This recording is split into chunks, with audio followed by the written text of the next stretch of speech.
Hi, hello, welcome Clippy Oasis, welcome Philip, and welcome Laser, welcome. Also Pablo, hi Pablo. Hello, how's everyone doing? Oh, I went outside, buy groceries and stuff, and I just had to like speed run my lunch. I had lunch really quick, and now I'm ready. I'm here in my order. I hope that the new fan that my sister got me is not too loud. So please let me know if it's too loud, if it bores you. I will put it off. Question: did I want to suggest video without Discord? Well, the rules are the Discord, right? But if for some reason you can't, I guess you can just let me know and I will keep it in mind. I will add it to a playlist depending on what type of video it is. Let me start. Hold on. Let me start so that I can show you.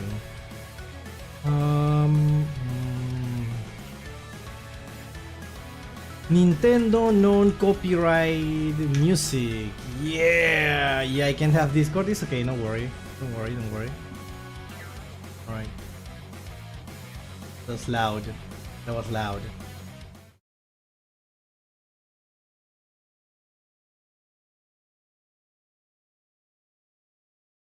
Oh, you couldn't hear it. Nice. It's a Yu-Gi-Oh video? Yeah!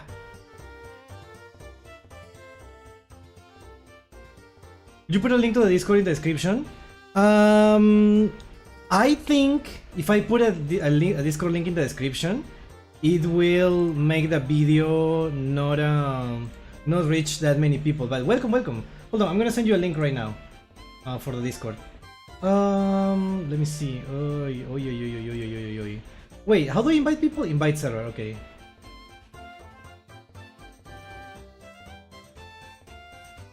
There you are. The little. Oh yeah. Sorry, I forgot to take it out. I usually only wear it when I'm cooking, but we have it this time. So it's in the pin message now. It's in the pin message. There it is. Okay. Let me set up everything. Welcome Crispy Synchron. Welcome Sans. What are we reacting today? We have a good variety of videos to react to. Why is the chat not on screen? What the hell? Right, there it is. Yeah, the issue is that if I put links on the description, that will make the video have less reach, for what I understand. And right now, like, I'm trying to grow, you know? Hello, backslash.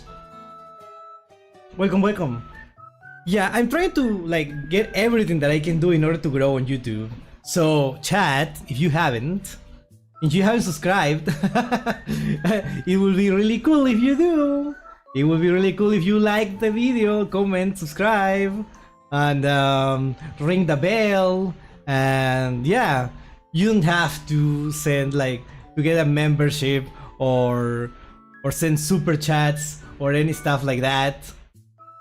You just you can do whatever you want. But yeah, that is the reason why I have some problem with the links. Yeah, but don't worry, you just need to ask and I will have everything there. One day, my friend, one day we will get there one day, don't worry. But yeah, we're gonna watch the Toon video from Rata, right? We're gonna watch. Someone recommended it on the Discord. Noir. Yeah, okay, I wanted to talk about that before we start. I have too many suggestions, chat. I'm gonna be 100% honest with you. I have too many suggestions and I cannot watch all of them. Sadly, it's not possible at the time because I can only stream reactions once per week. Maybe in the future, if I grow enough, I can stream like every day. That would be the goal for me, streaming every day. Honestly, chat, I want to be one of those streamers that don't stop streaming. Have you seen those that start it's like more than a 9 to 5, right? They wake up and they They have like breakfast on stream, just hanging out, and then it goes the whole. Thank you so much, Melvin, for the sub. Welcome, welcome. And then you go into. You watch videos, you play games, and then you watch. Then you watch videos while having lunch. Then you keep going, and then you have like dinner on stream, and just like that, it's like 12 hours or stream or something. Yeah, I would love to be that guy. I would love to be that guy. I'm gonna be honest.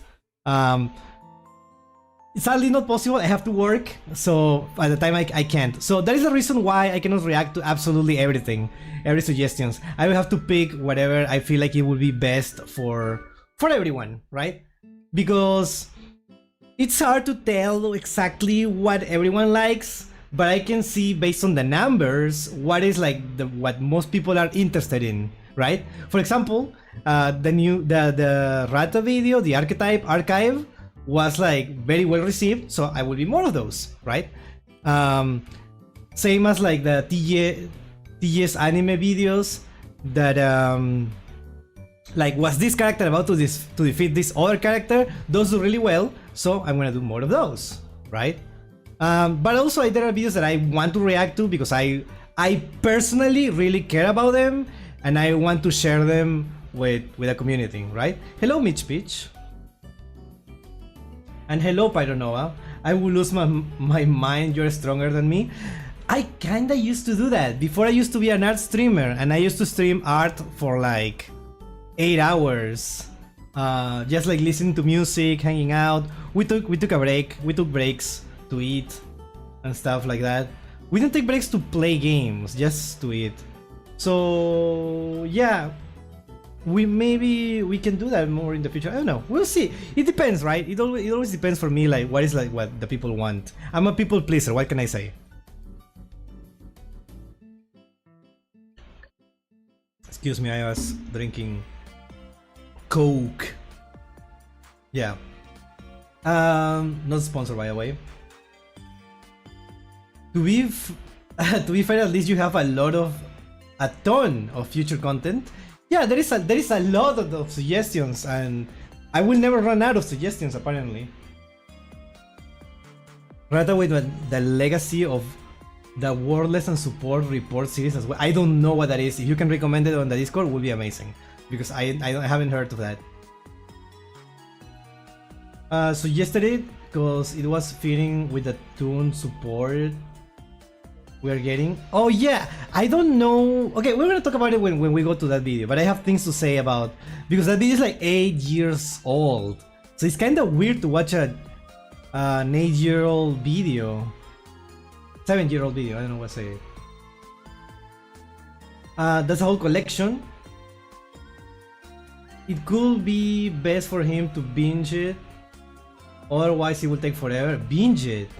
I cannot imagine binge it just one YouTuber. That is the thing that would be hard for me. Like at least like alternate between with something in between, because just a single one on, no, I can't. I can barely do that with like series. Like lately, the last thing that I watched was House MD. You know, Dr. House. I started watching that, and yeah. I couldn't, it's not for me. I just don't vibe with Dr. House. What I really liked was Succession. Succession was like an obsession to me. Yeah. Crispy Synchron, I linked my most popular 3D animated duel. Oh, nice. By the way, can you help me with something, Crispy Synchron? Yeah, since you're like new in the server, can you tell me if you can see the cardboard category or the cardboard channels? Can you let me know since you're new in the server? Because it's not showing for some people and I don't know why. I'm trying to fix that. So I want to know if like at least like new people can see it. Believe it or not, TGS Anime just uploaded a video. Oh, yeah, yes, I can see it. Nice. Thank you so much, Crispy Synchron. Thank you so much. They just not have the role? Wait. What role? They don't have a role?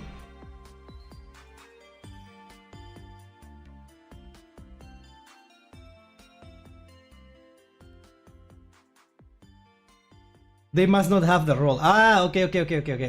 Yeah, probably the people that cannot see it don't have the proper role, so I will have to do it individually. But I was like worried about the new members. Now it's easier because the ones that cannot see it just need to get the role. So that's easier to do now. Thank you so much. Francisco Ramirez. You will be interested in reviewing, making comments, card art and design if you haven't done it. You know, that's a really interesting point that you have made there. I actually will. I'm already planning a collab with a friend who is an artist and kind of a character designer. But, you know, design goes different ways. So we're gonna be reviewing some card design in the sense of the art, like the composition of how like the cards work. And we are also gonna have like a this is for, since Pablo mentioned it, we're gonna have one to review Yu-Gi-Oh fashion for the characters, right? I will make a channel in the future, probably in a few weeks, because right now I'm super busy with work. So I cannot do it. But you know, the fashion in Yu-Gi-Oh, really cool. We have seen it in Crispy Synchron video, in the 3D one, how the characters with their hairstyle and their outfits, they already look like Yu-Gi-Oh characters, because there is something there in Yu-Gi-Oh, you know, in fashion. So we're gonna have a stream about that. You can send your favorite drips for characters. I don't know. For example, I feel like someone who has like a very interesting drip is the one of the 4 guys, the Xyz guy in Arc 5. He had like probably one of the best drips. Kaiba has an amazing drip. For me, Kaiba has a weird hairstyle, but like everything else, I think is really cool. I like that his pants are the same as the boots. Like they are like what are they called? No, what are they called when the pants are the boots? They are stick together. You cannot tell where the shoes start and where the pants start. What do you think of Kaito from Sexo? Alright, let me check actually. I don't remember the names. Kaito. Oh yeah, okay. Kaito has a weird thing going on in the hair. Is that the hair or is that a crown? I don't know. But he looks like a, I mean, I think it's cool because he's meant to look like a prince or something, like royalty. So like a futuristic royalty. I don't know if he is, I haven't watched it. But he gives those vibes. I think that's really cool.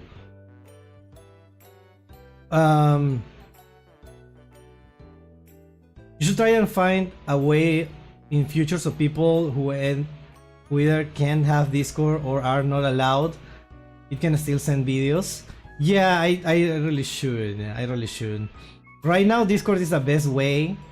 But it's just to keep it in order, right? So we have a channel for that. But yeah, if I will ask my manager. I don't know. I don't know what to tell you. I will ask my manager, I guess.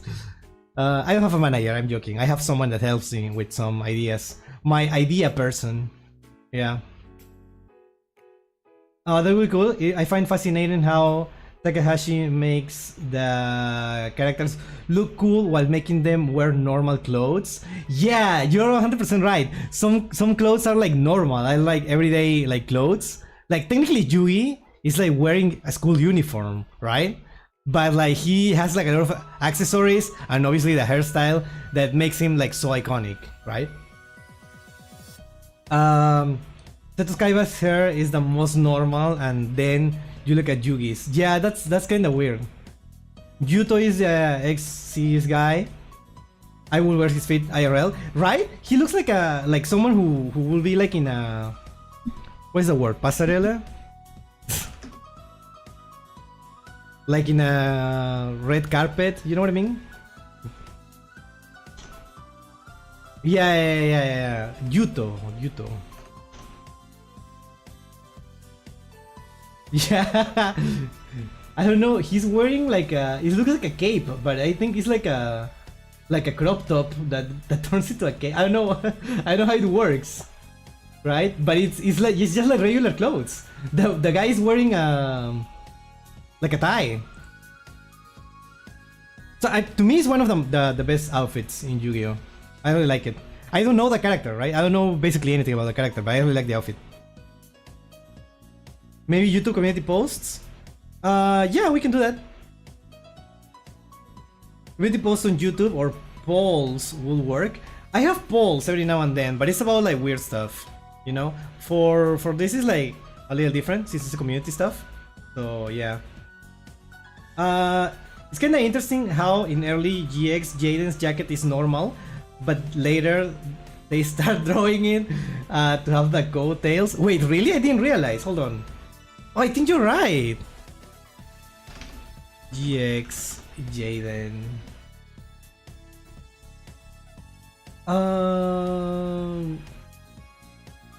Yeah, it becomes more like a coat. Interesting. I mean, he doesn't reach the Chas coat, right? Which is honestly also an iconic outfit, which is completely normal clothes, right? Chas, Princeton, Manjome. Yeah, also regular clothes, but he pulls it off.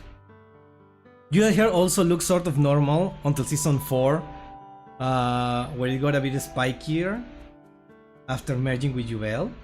I think it was still weird in the first. It was not like Yugi, right? Compared to Yugi, everyone looks normal, but even in the first season, he looked like a little weird. Like his hair is a Kuribo, you know.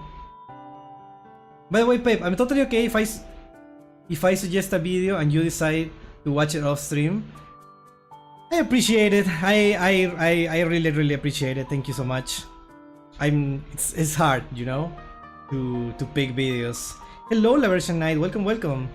Suffering with post-nasal drip right now, so seeing your stream is making my day better. Oh my god, thank you so much. I hope you get better. I know it like it starts hurting, right? After blowing your nose so much, sometimes it starts hurting, so I hope you're okay. Hopefully you get better soon. You do sound exhausted? Wait, what? Me? Or Laversion Knight? School uniform Kiba or Kaiba? Okay, so we're gonna start with this video. No, not this one, sorry, we don't wanna watch this one. Sorry. We can watch this one since Crispy Synchron is already here. Let's give it a chance. I don't know. I haven't seen. Okay, let's get it out for assistant. You Pepper. I don't have exhausted. I don't sound exhausted. I know I went outside and I was like carrying a lot of like bags. That's like came from the soul. Okay, I'm so sorry. I'm excited. I woke up 4 hours ago and had to go outside instantly, so I didn't have time to have proper breakfast and stuff. I just had like mac and cheese because I didn't have time to cook. But I'm doing fine.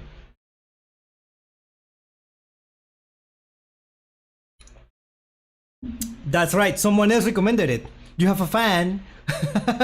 You have a fan in my server. So we're gonna try to go in order, I guess. So I was already going to react to one of your videos, so we're gonna react to this one. So yeah. Oh, TGS Anime made a new duel analysis from Arc 5 on Alexis versus Yuri 10 minutes ago. Should we? Am I allowed to react something that came out like 10 minutes? I guess we can all watch it together since it already came out, right? I don't think he needs my extra views. I don't know. Damn, I want mac and cheese. Dude, I got like stuff with that. I don't want it anymore. I want proper food. I want like rice. I want like chicken. Hello, cat. This is one of my low effort video. Oh. Okay, well, that doesn't sound too inspiring. So let's see, which one did you recommend? Yugi. Wait. Well, they are same length, so I guess we're gonna watch this one then, since it's recommended by the chef themselves. By the actual chef in here. Would you react to Dark World on that one I sent last week?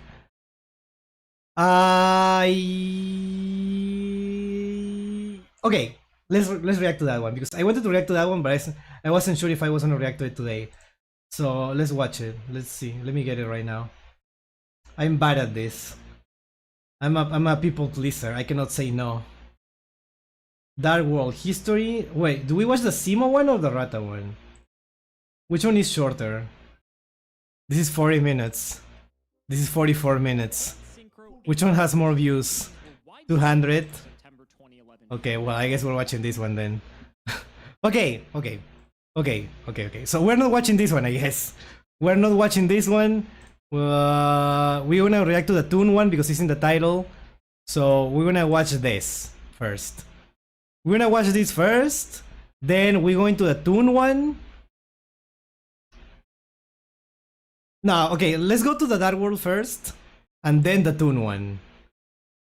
And I guess in between we react to the new TGS anime one. Sorry, that side sounded like I'm exhausted. I'm not. Oh wait, I like Yuri. I like Yuri. Yuri the character, not the the genre of anime. I don't know. I mean, I don't mind it, right? But you know, I like the character. That's what I meant. Okay, so we start with this. Crispy Synchron video, then Dark World, then Alexis versus Yuri, then Toon, and then we will find another video depending on how I feel after that. How does that sound, chat? Are we good? Does that make sense? Sleep of the Tongue. Yuri, one of the best Yu-Gi-Oh villains. I honestly, that's probably one of the characters that make me want to watch it the most. I feel like it's such a cool character. Great, amazing. Yeah, this is the best one. I actually watched this before. Oh, this video, it is a really good duel. Oh, I love how, like, in this community, we all know, right? We already know. We recognize greatness. We're gonna see, oh yeah, that video is so good, right? Just like those like Cat with the Mustache videos, everyone is like, yeah, I watched that one. Yeah, Blue Eyes Experience, yeah. And the other one is like, oh yeah, Modern Yu-Gi-Oh. I love that. Yes, give us a rare injection straight to our veins. I'm good, yes, of course, sir. You have a nice deck. Thank you. Okay, before we start, really quick, before we start with this, I'm gonna get water because I already like feel like I'm a little bit dying. So give me 1 minute. Give me 1 minute and I'll be back really quick. And I will send like an ad break on the other side. So I'll be back really quick. Give me 1 minute.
I'm here, Chad. Don't worry. Don't worry. I'm here. Thanks. This one was my first time animating. That's crazy.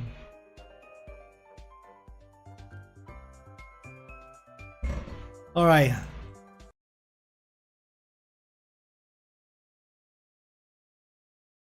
I'm always surprised when people know my video. How are you surprised? It has like 300k views. It would be weird if people, if you can find anyone that knows. And honestly, the magic one, at least, I feel like it deserves way more because it's really well made. It's really well made. I used to make Gmod Machinimas, but that was a long time ago, and it was a year ago. In a year, 300k, really good. All right, let me start recording. Magic was nice. Wish Prota wasn't a Malice player. I feel like the fact that the protagonist was a Malice player and we could still cheer for them was like a. It just shows how good the script was. And the voice acting, right? The script and the voice acting was definitely. Okay. Full duel synchro Zero Kaiba versus Exis Yami Yugi. Wait, what the? I just realized what a synchro Zero Kaiba versus Exis Yami Yugi. What the? Okay, let's see. Yugi, the Pharaoh may have hold on. Left our world, and since that time, I've theorized a possible way to bring his soul back to our world, and I've done just that. But the Pharaoh has been resting in the afterlife since him and I last dueled. Yeah.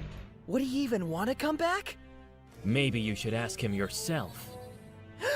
The Millennium Puzzle! I've put his soul back into the puzzle. Take this, and have the Pharaoh face me. Okay, no, just I noticed I haven't watched Dark Side of Dimensions, so I don't know how much of this happens in the movie. I know the general idea, right? That Kaiba wanted to duel the the Pharaoh, right? Because he didn't get like closure, right? So he was trying to look for a way to fight him. I know that's what happens, right? Now I don't know exactly what the movie's about. It's 2 hours long, so I don't know, right? I haven't watched it yet. Maybe you can react to it in the future. Who knows? Let me know in the comments. I don't know. If he wins, I'll return him back to where he came from. Kaiba! You shouldn't have done that! Grr. Fine, you're on! Is that the masterduel music? Now that, yeah, wow. No, I haven't watched it yet. We can watch it later, maybe. Well, not today, but you know. First, call out the Pharaoh and let our duel begin. I draw. I'll summon Beta the Electromagnet Warrior in attack mode. When he's summoned, I can add Alpha the Electromagnet Warrior to my hand. The retrains. I end my turn. I don't know what they do. You summon a single weak monster and call that a turn? I want to duel the Pharaoh, not you, Yugi. In modern Yu-Gi-Oh, doing that, I don't think it's... Unless I'm missing something, I feel like that will be really bad. I refuse to recognize you as truly the best. I want to see him as much as you do, Kaiba, but he's where he belongs. If you want to see him again, you'll have to push me to my limits and reach him yourself that way. Wow. Fine. We'll just see whose resolve is stronger. I'll draw out the Pharaoh no matter how hard he tries to hide from me. I'll start by activating the spell, Cards of Consonance. By discarding this card from my hand, I can draw 2 cards. I'll continue my preparations with Melody of Awakening Dragon. Okay, I like to say something very interesting here. I really like how the animation is like the movements are really simple, but the camera angles make it look way more dynamic than it should be. It's just 2 guys standing in front of each other, right? But the camera angle makes them look really cool. Like, seeing this in 3D is amazing. I discard the White Stone of Legend and add 2 Blue Eyes White Dragons. along with a Blue Eyes alternative White Dragon to my hand. With the original Blue Eyes in my hand, I can special summon Blue Eyes alternative White Dragon! Oh wow, do you have a 3 mode for this too? Nice. Blue Eyes alternative White Dragon? You have a new Blue Eyes monster? Not just one, but you'll have to just wait and see the rest. In the meantime, I summon love the music, Kaiba dude. Man! Enjoy this handsome devil. Oh my god, we have 3 mode for them because he's too? not sticking around. I tribute him to summon the original Blue Eyes White Dragon! And now your little magnet is outnumbered by my 2 dragons. Not English for dub long. music score? I Yeah. activate Beta's quick effect! By sending him to the graveyard, I can trade him out for a different Magnet Warrior from my deck. So I summon Epsilon, the Magnet Warrior in defense mode. And Epsilon has his own special ability. I send Gamma, the Electromagnet Warrior, to my graveyard Okay, so there to was more transform than my that. Epsilon into an exact copy of the monster I sent. It also lets me return Beta to the field, which means I can once again add a Magnet Warrior to my hand. All you can do is cower and play defense. Fine, hide behind your puny magnets. That music is so Go! it's Blue so Eyes extra, White I love Dragon it. And Blue Eyes alternative White Dragon. White Lightning Storm. Okay. Both of my Magnet Warriors have been destroyed! That's right, Yugi. And unfortunately for you, I'm not quite finished yet. At the end of my turn, the White Stone of Kaboom. Ancients I discarded activates. I can summon any Blue Eyes monster I want from my deck. So welcome yet another member of the legendary Blue Eyes lineage, Blue Eyes Abyss Dragon! Oh, that's a hot one, yeah. This dragon adds both the ritual spell Chaos Form I mean, what? and the ritual monster Blue Eyes Chaos Max Dragon to my hand. So you'll have an even fiercer dragon to look forward to next turn. It's your first turn, and you've already summoned 3 Blue Eyes Dragons! A familiar sight, isn't it, Yugi? 3 of my blue eyes staring you down? Oh wait, that wasn't you now, was it? It was the true king of games, the Pharaoh. Kaiba. If it's another speech about how you're too much of a coward to call it the Pharaoh, no. I don't want to hear it. Make your move. If you say so, it's my turn. Okay, I you have summon Alpha, the 5 cards, I think, in your Electromagnet hand, Warrior. so... When summoned, Alpha adds Berserkion to my hand. Okay. With Alpha on my field, along with Beta and Gamma in my graveyard, I can banish all 3 of them to form Berserkion, the Electromagnet Warrior. Okay. Next, I don't know activate these Card cards. Destruction. That's We both okay. send Card our entire destruction. hands All to the right. graveyard and draw the same amount, which will send your Chaos Max Dragon to the graveyard, unable to be summoned. So that was your big plan, was it? You could say that. Or you could say that it's just the beginning, Kaiba. With 2 Magnet Warriors now in my graveyard, I can activate Berserkion's special ability. I banish both Delta and Epsilon to destroy 2 of your dragons. Now, Berserkion! Take out his remaining Blue Eyes Abyss Dragon! Electromagnetic Slash!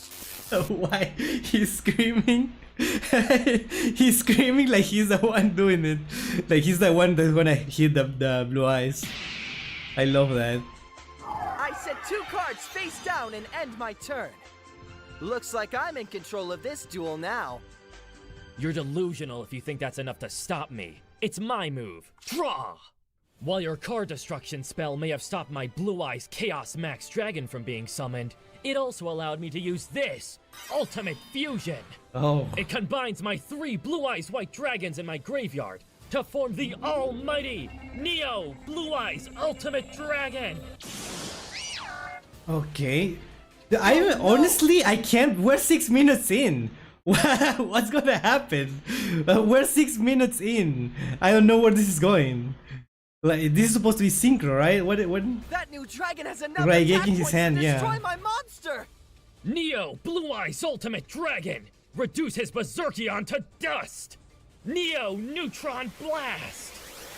Oh my god, he had 360. The blue eyes had 360. When destroyed, Berserkion breaks apart into the 3 electromagnet warriors that formed it. Alpha, Beta, and Gamma. Alright. Those monsters won't protect you when I play this, Dragon's Fighting Spirit. It gives my dragon an additional attack for each monster you control that was special summoned this turn. And my dragon's own ability can send 2 copies of itself to the grave to strike twice more, for a grand total of 5 more attacks this turn. You told me to push you to draw out the Pharaoh, and that's just what I intend to do. Hyper Beam from Neo Pokemon Sound? Blue Eyes Ultimate Dragon! Take out all 3 of the electromagnet warriors! Yeah, what is that sound? Is that actually a Hyper Beam from Pokemon? Now you're wide open, Yugi, and my dragon has 2 more attacks left. You're finished. Looks like you're in a bit of trouble, partner. Wait, what? Pharaoh? Is that you?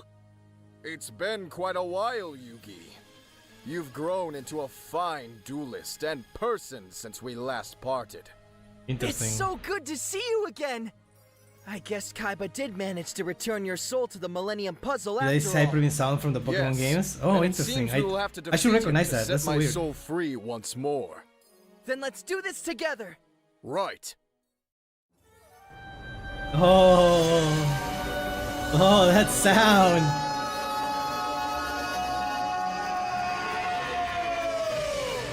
He said the thing. He said the thing.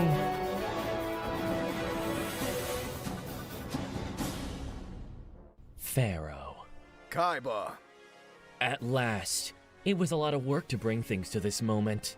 The moment where I challenge you for the last time and prove myself to be the true king of games. I can't afford to let that happen. My very soul's fate rests on the result of this game. Since you insist on doing this, it's time to duel! Wait, you're right. Blue Eyes got more support after this. You're right. Because this is from a year ago, right? This is from February 2024. This is gonna be 2 years old soon. So Blue Eyes has even more support, and that's interesting to think about. Actually, Pharaoh, it's time for you to lose! Neo Blue Eyes Ultimate Dragon still has 2 more attacks left. And I'll use one of them to attack your life points directly! I activate my face down card. The quick play spell, Soul Servant. It lets me put the Magician of Chaos on top Indigo of my Eyes? deck, so I may draw it next turn. Apparently, you haven't quite caught the memo yet. There will be no next turn. Wow. My dragon is going to end this duel. I wouldn't be too sure about that, Kaiba. When I activate a spell card during your turn, I can summon this from my hand. Magician of Dark Illusion! Okay. I also play this! That looks just like that The magician. trap card, Black Illusion! Thanks to it, my Magician of Dark Illusion cannot be destroyed this turn, no matter how many attacks your dragon has. Oh. I see. suppose it would be a shame for this to end so soon after you arrive. I like how I said Neo 3 Blue Eyes cards in Ultimate my has no turn. arms. Well, Kaiba, you finally need got what them. you wanted. Just need So I arms. hope you're ready, because here I come. I play Double Spell. By discarding a card from my hand, I can use a spell from your graveyard. From And I your know graveyard? exactly which one I want. The ritual spell, Chaos Form. Its powerful What? magic will transform my Magician of Dark Illusion into the mighty Magician of Chaos. That's such an anime thing, dude. That's such an anime thing. It's like, what do you mean you have that? What do you mean your opponent just happened to use a card that you could use like that? When my Magician of Chaos is summoned, I can also special summon Chronicle Magician in defense mode. Okay, are they both My level Chronicle 7? Magician chants a mystic spell, boosting my Magician of Chaos's attack points by 25. I thought it was the Xyz. That's stronger than my Neo Blue Eyes. You're not the only one whose most trusted cards have received a few upgrades, Kaiba. So we need to make a fun animation in order to get support cards for archetypes we want. Yeah, start making animations. Start learning Blender or whatever. Yeah. And although my hand is empty, this turn is far from over. I activate the secondary effect of Soul Servant in my graveyard. I banish it, and thanks to the 3 magicians and palladiums on my field and in my graveyard, I draw 3 cards from my deck. Normally, Which allows you to that draw would be 3 the perfect cards. time to use Magicians of Chaos's effect to destroy his fusion monster. But with the 2 other Neo Blue Eyes in the grave, if I target a Blue Eyes, it'll be my monster that gets destroyed. In that case, With Magician of Chaos's effect, I destroy your middle face-down Hi, Lou. card. Ha! I knew you'd try that. After all, what other choice did you have? Unfortunately for you, I was ready. I activate Fake Trap. This changes your effect's target to this, destroying it instead. Wait, that's the actual art, right? Because the one that we got in the TCG said false or something, if I remember correctly. Very well. We'll have Next, the I frame break activate bond soon, between yeah. Teacher and student. Since the chaos form of Dark Magician is on I'm my related, but I really like this art. I feel like the Dark Magician girl looks really cool in this art. field, I can special summon his pupil back from the grave. His pupil. So return, Dark Magician girl. What a nice model. My spell allows my 2 magicians to channel their magic, setting this card from my deck. Next, I equip Dark Magician Girl with Wonder Wand, granting Is she gonna her get the a wand? 500 attack Yes! point boost. Yes! And now's the time to activate Dark Magic Twin Burst. That My Dark also Magician the cards Girl look so channels those cards her look so energy into cool. Magician of Chaos, increasing his attack by the same amount of her attack points. Shut up. Shut up. 7,500 attack points? It's time to end this duel, Kaiba. Once my 2 magicians attack, this duel will be over. Go, Magician of Chaos! Destroy Neo Blue Eyes Ultimate Dragon! Oh, I wonder Chaos if Magic those Attack! 2 face down cards are gonna do something. Oh. Oh. And now, Dark Magician Girl will end this! Hold on. What's that? It's my damage condenser. When I'm dealt damage in battle, this machine lets me summon any monster I want from my deck in attack mode, so long as its attack points are lower than the damage I just took. I discard the King of Dragons to special summon Maiden with Eyes of Blue. No way! There is a. Oh my god! This is so cool. Okay, I see where this is going. This is a level 1 tuner, right? Man, Dark Magic Twin Burst and Bond between teacher and student were cards from the movie Bonds Beyond Times. Dude, that movie is so cool. I haven't actually watched it. I watched the Team 4 Stars. Was it Team 4 Stars? No, I think it was Lil Kuribo, right? Yeah, the Lil Kuribo abridged version. But I haven't watched the actual movie. I probably should. That sounds really cool. Oh yeah, if you want to recommend something, we can do it after the video. We can recommend some more reactions. he took 3,000 points of damage, so he could have summoned a much more powerful monster. Yet, he chose a monster with 0 attack points. Yeah, I wonder why. He must be up to something and want me to attack. I gotta be careful. I shall activate the effect of Wonder Wand! By sending it and Dark Magician Girl to the graveyard, I draw 2 cards. Then, I play Gold Sarcophagus. I select a card from my deck and place it in the sarcophagus. And 2 turns from now, it will be added to my hand.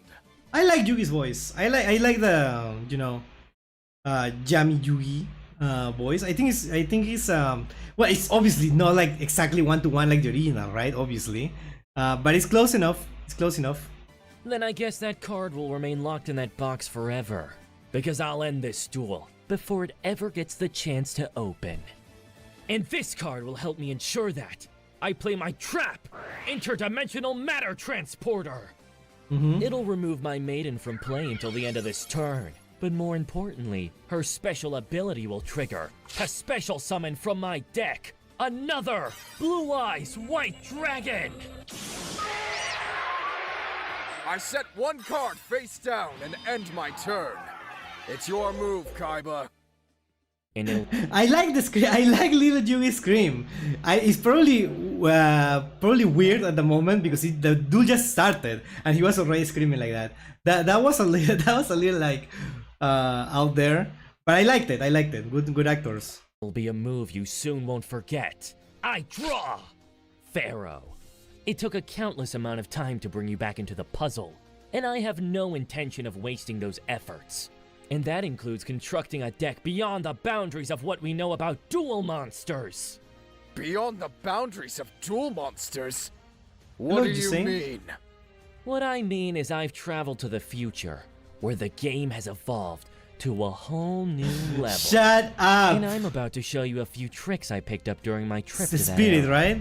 I tune my level 8 Blue Eyes White Dragon with my level 1 Maiden with Eyes of Blue.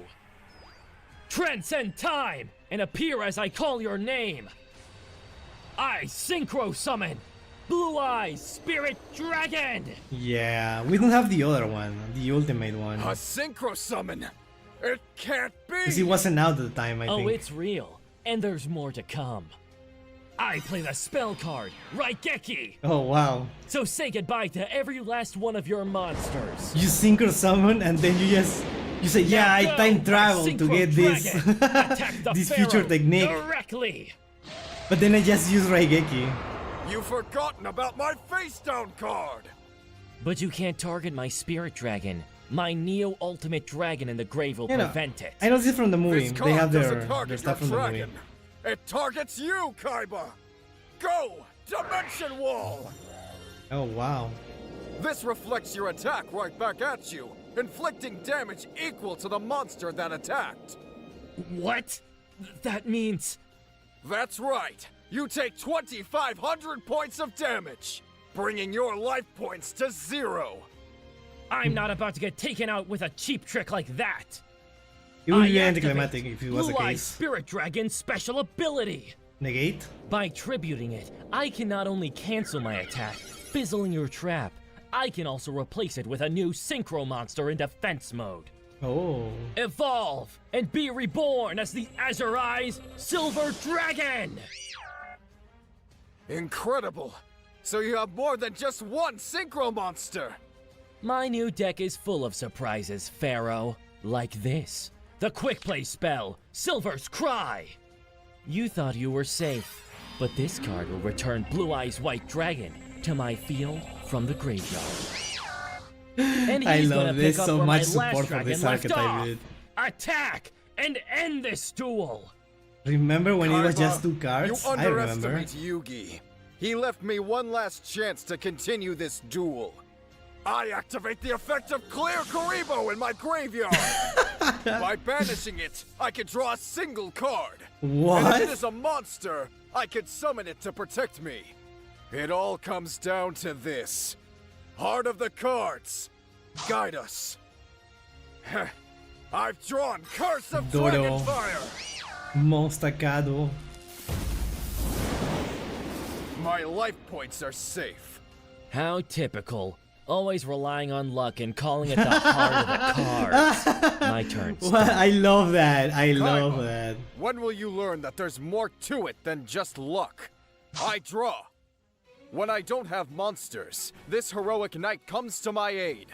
Gaia, the magical knight.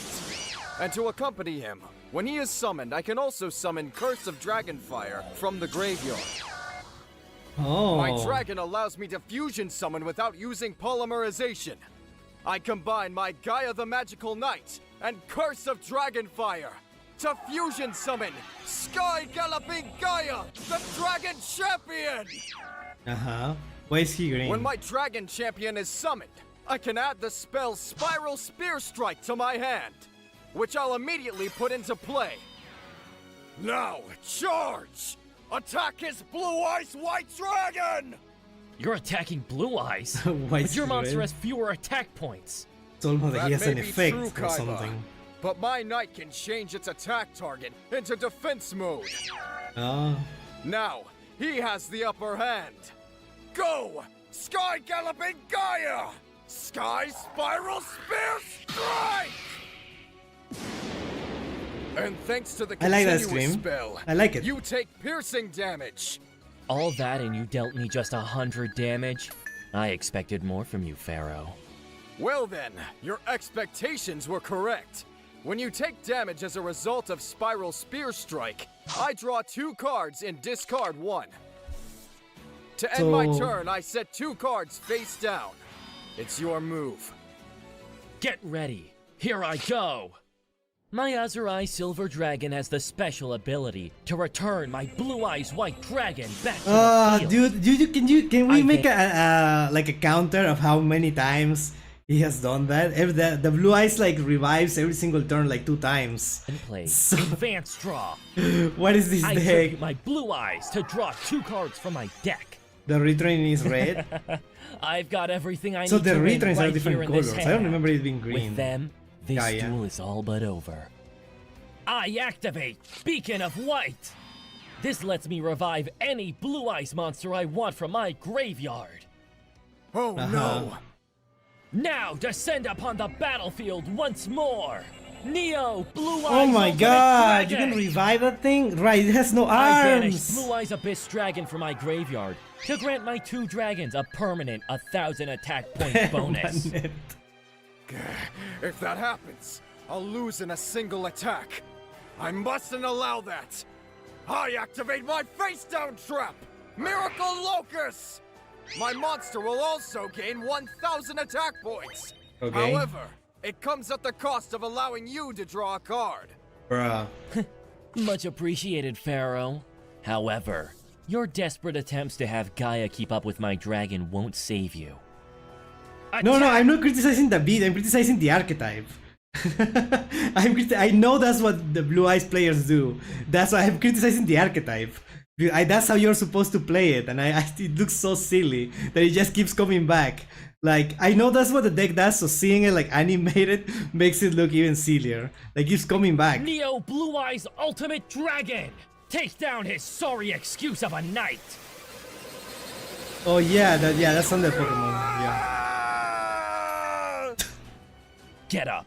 Okay, My that looked a turn little isn't over silly. yet. That looked a little The silly. monster summoned by Beacon of White can attack once for each Blue Eyes monster in my graveyard. Which is probably a lot. It can attack again. This is the end, Pharaoh. What? Where did those swords come from? How? They are my spiritual swords of revealing light. I discarded it on my last turn. By banishing this trap from my graveyard, these swords prevent you from attacking me directly this turn. Not bad. But the very card you just let me draw will be your undoing. I set 2 cards face down and end my turn. Oh, that's a cool way to This show isn't them. looking good. That's a cool way to This show them. ultimate dragon is still That's safe really from cool being angle. targeted. If I don't find a way to take control of the game on this turn, We see the game I will state. almost certainly Amazing. be defeated.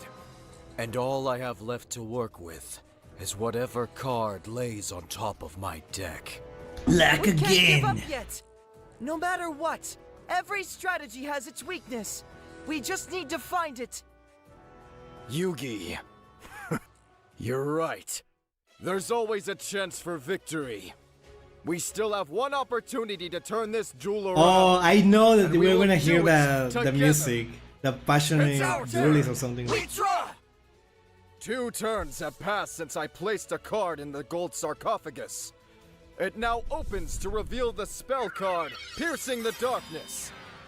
By sending the Magician of The Black UVA Chaos sounds like from a my different deck to character. the graveyard, I can special summon Magician's Soul in defense mode. Okay. I then activate Magician's Soul's special ability. By sending Spiral Spear Strike, along with my face-down card to the graveyard, I can draw 2 more cards from my deck. And that's not all. The face-down card was Magician's Defense. And when this card is sent from the field to the grave, I can summon back Dark Magician Girl from my graveyard. The animations are Then, so by extra for the banishing a animation light girl. and dark monster from my graveyard, I can special summon Chaos Sorcerer. Oh my god. That's the guy, the noodles Next, I guy. activate the spell card, Dark Magic Circle. I may look at the top 3 cards of my deck. If I find a spell or trap that mentions Dark Magician, I may add it to my hand. Then, return the rest to the top of my deck in any order I wish. Let's see. Blackluster Soldier, Envoy of the Beginning, Destined Rivals, and Magician's Rod. We love that. The only card I can add is the Trap Destined Rivals. This turn is my last chance, and I can't use it this turn. And none of these other cards can save me as well. So? I've lost. He would Not never yet, say Pharaoh. that. I might have an idea. Yugi, what do you mean? I picked up a few tricks in the time we've been apart, and it just might be enough to turn this duel around. If what you say is true, then you have more than surpassed me. Very well. I leave the rest to you. I'll Oh be my taking over God. from here. I want to defeat the Pharaoh, not you! Is he that much of a coward that he can't face his own defeat? Well, Kaiba, you're half right. You did defeat the Pharaoh, but you haven't beaten me. I add this trap to my hand. You've got to be kidding me. Every single card on your field and graveyard can't be used, and neither can that trap. Whether it's you or the Pharaoh, this duel is over. End your turn, so I can defeat the Okay, both. how does this work? Actually, I do still have moves left. What? That's not possible. You're not the only one who has a new summoning technique. I also have one of my own. Yeah, I that's an overlay asshole. my level 6 Chaos Sorcerer and Dark Magician Girl to build the Overlay Network. XC Shogun. While your Synchro Monster may have come from across time, this comes from beyond dimensions. I Exceed Summon Rank 6 Matching Magician Girl! What in the world is that? What? Didn't you hear what I said, Kaiba? This card is from out of this world. And I'll show you how it works. I discard Destined Rivals and attach one material to activate my Magician Gal's effect to take control of one of your monsters. What? Huh. You weren't around for it, so you must not know. With my ultimate dragons in my grave, when you target my dragon monsters, the only thing that'll happen is your fancy new monster will end up destroyed. That's why I'm not targeting your dragons. I can take a monster from your graveyard. So I summon your King of Dragons. Wait, where's the guitar? I did Time what? to show you what else my Xyz monsters can do. I rebuild the Overlay Network. What? I Xyz summon Rank 7 Epic Illusion Magician. I detach another material from my new Xyz monster to summon from my deck Dark Magician. Oh, he's When Dark like the Magician is other summoned, version. piercing Interesting. the darkness lets me draw an extra card from That's my a deck. guitar? Dark What? Magic Circle I never also noticed. triggers, letting me banish a card you control, Kaiba. I choose Beacon of White, which will also destroy your Neo Blue Eyes Ultimate Dragon. You've activated my trap card! He said the thing! Ultimate creature of destruction! It makes my dragon completely immune from destruction, and any monster that tries to battle it will be the one that gets destroyed. If you still think you can defeat me now, I'd love to see you try. Then just watch me, Kaiba. I summon Magician's Rod. Okay. Thanks to it, I add Secrets of Dark Magic to my hand. And I'll use it to fuse all 5 of the spellcasters on my field together. Their What? magical powers combine in the unstoppable Quintet Magician! Quintet Magician. Oh, His alright, magic dude. is so strong, just him entering the battlefield is enough to destroy every single card you control. Not everything. Like I said, my ultimate Blue Eyes is unstoppable, and there's nothing you can do to destroy it. Looks like you're right, Kaiba. I can't defeat your dragon. But I will win this duel! What? Quintet What does he do? Magician! Attack Neo Blue Eyes Ultimate Dragon! You've lost it. My dragon has 5,500 attack points. Attacking it will only cost you your own life points. Not quite. The card the Pharaoh left me will make all the difference. When a fusion monster created with a normal monster like Dark Magician attacks, it gains attack equal to its attack target. No way! 10,000 attack points! Quintet Magician! Okay, so is that why it requires End this 5? duel. Quintuple Dark Magic Attack! Okay, see, now it makes sense that he screams like that. Now it makes sense because that's the last I attack. guess I was wrong, Yugi. You are the true king of games. Wow. Kaiba, I didn't win just to keep that title. It was to protect you, Pharaoh. Yes, Yugi. Thanks to you, my soul can once again rest in peace. It was wonderful to duel alongside you one more time. I feel the same way. But now it's over. Right. But remember, the bond that ties us still holds strong, and will for all time. Yeah. We will always be connected. Take care, partner. That was really good. I really like it. I really liked it. Honestly, I got a little emotional at the end. That was really cool. Thank you so much for recommending it. Thank you, Crispy Synchron, for recommending it. Honestly, it's really good. Did you actually... What, this was one of your first videos or the first one? Did you say? One of the first ones, yeah. Because honestly, this looks really good. Amazing.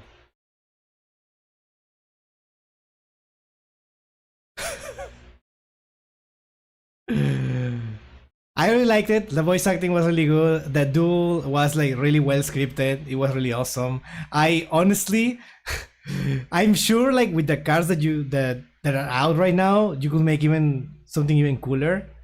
But yeah, it's amazing. It was my first animated duel. Yeah, you cooked. Amazing. Thank you so much.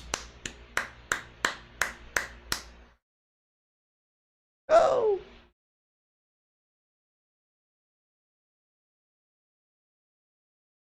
The early ones were VR acted. Oh, I see. They were VR acted. Okay, that sounds like also like a really cool way to do it. But yeah, I see. Meanwhile, Kaiba is still on the ground. Yeah, they're just like being emotional there, and Kaiba is like lying there. Quintet needs 5 monsters with different names to wipe the board.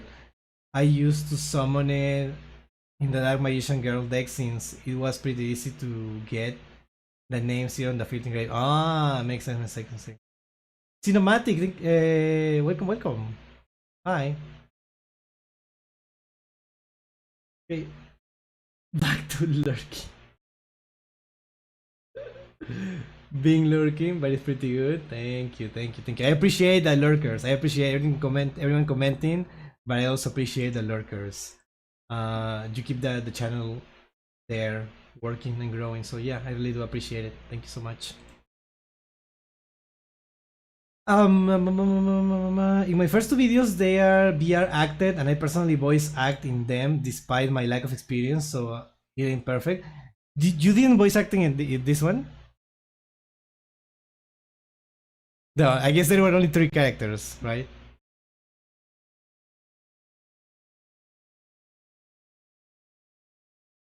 Yeah.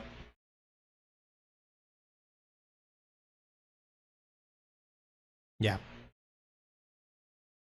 But yeah, thank you so much for sharing. We're gonna go to a little ad break on the other side. There you go. Wait, is it going through? Okay, cool. Alright, chat. We're gonna go to the next video then. If anyone wants to say something before we focus on the next one, which is gonna be the Toon one. The Dark World by Rata, rank 10 Yu-Gi-Oh. So this is the time. Someone said to recommend. Someone recommended something, right? Oh yeah, the Yubel archetype via TGS anime.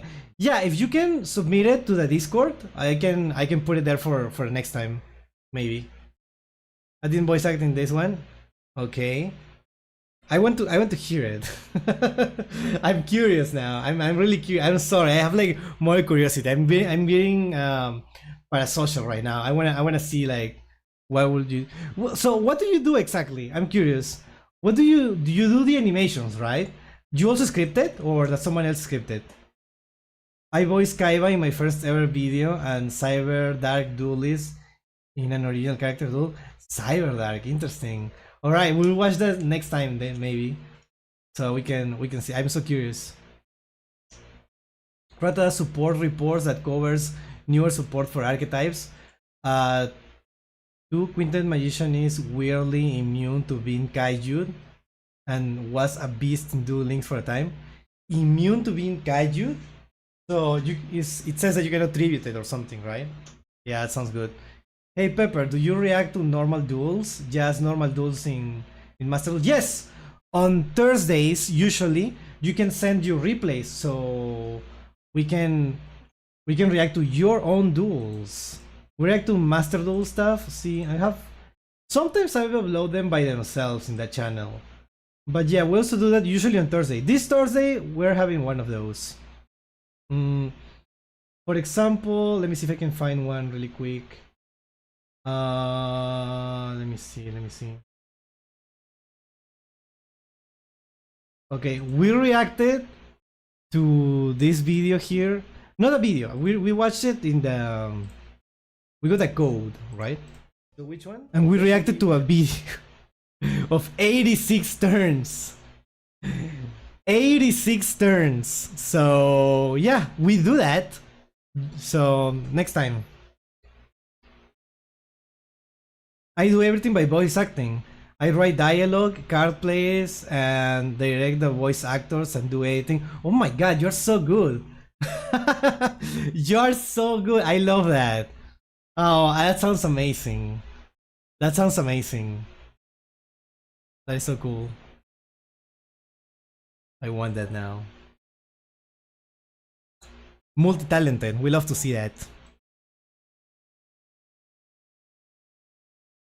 I'm excited for your next dueling review, dueling viewers. I have a new deck. Okay, oh right. By the way, this week we are not having one of those because it's the YCS on Saturday and Sunday. So people can watch it because I know most people are going to be interested in it. And I also kind of interested. Now that I know more about the game, it's easier for me to understand it. So we're gonna watch the YCS on Sunday. We're not gonna watch the first day on Saturday. If we do, maybe watch it on the Discord. I don't know. But the Sunday one is gonna be a full stream, 12-hour stream probably. Yeah. Yeah, it's just it's time. So yeah. Archetype Archive Dark World. Let's watch. What the hell? Archetype Archive Dark World. Let's watch. Alright, whatever, guys. Pull these out of a wastebasket in the Konami office. Wait, hold on. Alright, whatever, guys. Pull these out of a wastebasket in the Konami offices. Top secret, can't share these with no one. Here's the gist, they're skipping right to Master Rule 10. Targets, the Tarjays now. Zone Eater, Big Errata. Format, defining. Like Yatagarasu for the Banished Zone. Check this out. No, you didn't understand me. I mean duels from other creators, something like just Cat with the Mustache, but not exactly. Well, I reacted to a lot of Cat with the Mustache videos, so yeah, probably. I don't see why not. Yeah, you can. If it's a a Yu-Gi-Oh video, you can recommend it. I cannot guarantee that we're gonna watch it, right? I will have to see. But yeah, it is a possibility. All right, let's go back then. Oh, Dark World, always pair it with my danger cards whenever they will let them go. Oh, allowed in events in Master Duel. Oh yeah, only in events. Alright. Archetype, Archive, Dark World. Let's watch. Alright, whatever, guys. Pull these out of a wastebasket in the Konami offices. Top secret, can't share these with no one. Easy kids, they're skipping right to Master Rule 10. Targets, the Tarjays now. Zone Eater, Big Errata. Format, defining. Like Yatagarasu for the Banished Zone. Check this out. What? What is it? Oh my god. No idea. Fucking weird though, eh? Wait, these videos? Oh, this is from a year ago, okay. What else have we got? You know Battle Fader? I haven't seen one since... I am familiar with Battle Fader, yes. That's all going away. No more Battle Phase. Yubel Tenpai was the last nail in the coffin. Honestly, it was a bad idea from the start. So, how do you do damage? They're working on it. Dice might be involved. What about But you don't need to do damage to have a proper deck. I got rid of that too. You remember Forbidden Memories? You discard everything in your hand, you get a fusion summon. All gonna work like that now. What, so we're all just playing Dark Worlds? The fuck is a Dark World?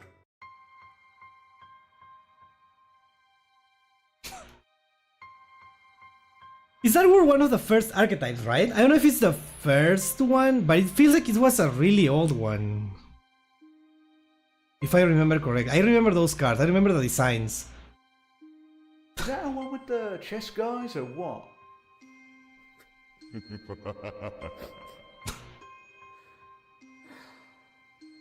What is going on? Who the fuck are you? Oh shit, sorry, wrong house.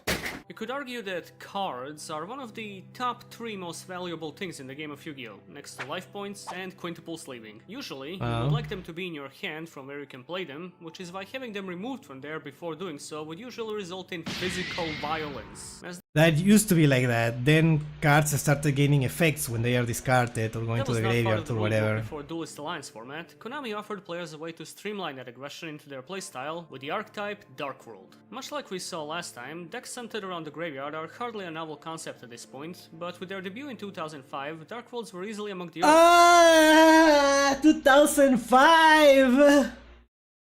So yeah, this has to be one of the first archetypes. Like 2005 is like when GX came out, right? GX came out in 2005 in Japan, I'm pretty sure. I could be wrong. It was Dark World was also in GX 3 times. The last time King Dark World was the Torrent Jaden into Supreme King. Yeah, they appeared in the season 3, I think, right? In season 3. They were like they were there in the other dimension or whatever, I don't remember what it was called. to commit to it to such a large extent. Sending people With a to the discard heavy stars. strategy that emphasizes swarming, incredibly cool artwork that evokes dark fantasy through a slimy, organic lens, clearly influenced by H.R. Giger, and a substantial showing in one of the anime's most interesting arcs, Dark Worlds quickly became a popular deck that tended Definitely up to an be interesting quite a arc. bit of history. We'll be dividing the support waves in 3 groups, that being the original lineup, the first structure deck from 2011, and the new one from 22. Oh, so they came out at the same time of GX, right? Oh, I thought they were older. Okay, I'm misremembering. I have my like the wrong timeline there, because elemental energy is probably like the second or third.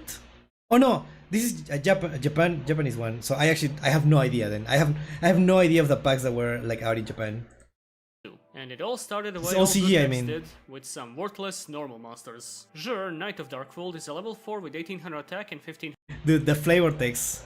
The name of this illustrious knight is known by all the residents of Dark World. He never oppresses the commoners. Totally not. This knight doesn't oppress the commoners.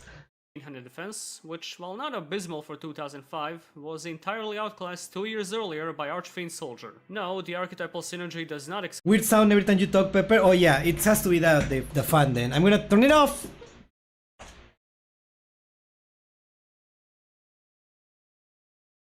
Alright, no fun anymore. Sorry about that. Yeah, okay.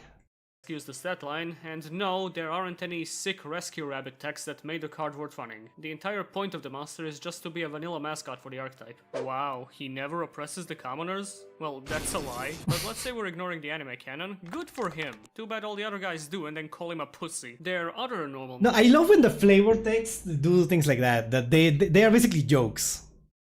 Monster, because the last one was such a slam dunk, is Renge, Gatekeeper of Dark World. Are you sure that's a lot the of defense and not the actual gate? My man looks like he got lost on the way to the UA locker. Those hands. I've had over 40 pizzas in the last 30 days. It's a level 4 with 100 attack and 2100 defense, which is honestly a more respectable stat. Yeah, they were in Season 3 of GX, but the cards came out when GX started. They came out in Duel Monsters era. I'm getting confusing signs there. Sure, as setting at 2100 could occasionally save you a turn back then. Still, there's not much to this one besides being a wall. Sorry, they call him Iron Wall, Renge. Who's they? The commoners he oppresses with his giant yugioh hands? Also, that's just inappropriate. Their first effect monster is Scar, Scout of Dark World. It's a level 2 with 500 attack and defense, and if this card is destroyed by battle and sent to the graveyard, add one level 4 or lower Dark World monster from your deck to your hand. Due to the sins of Konami's past, we're still in the dredges of the archetype with no signs of their actual game plan, and I can tell you for a fact Scar's battle floating did not contribute much to it either. A slow condition for an insanely limited search made it so that this monster's only claim to fame was in the anime, where he summoned this beautiful abomination before it got decked in the face by Neos and then he fucking died.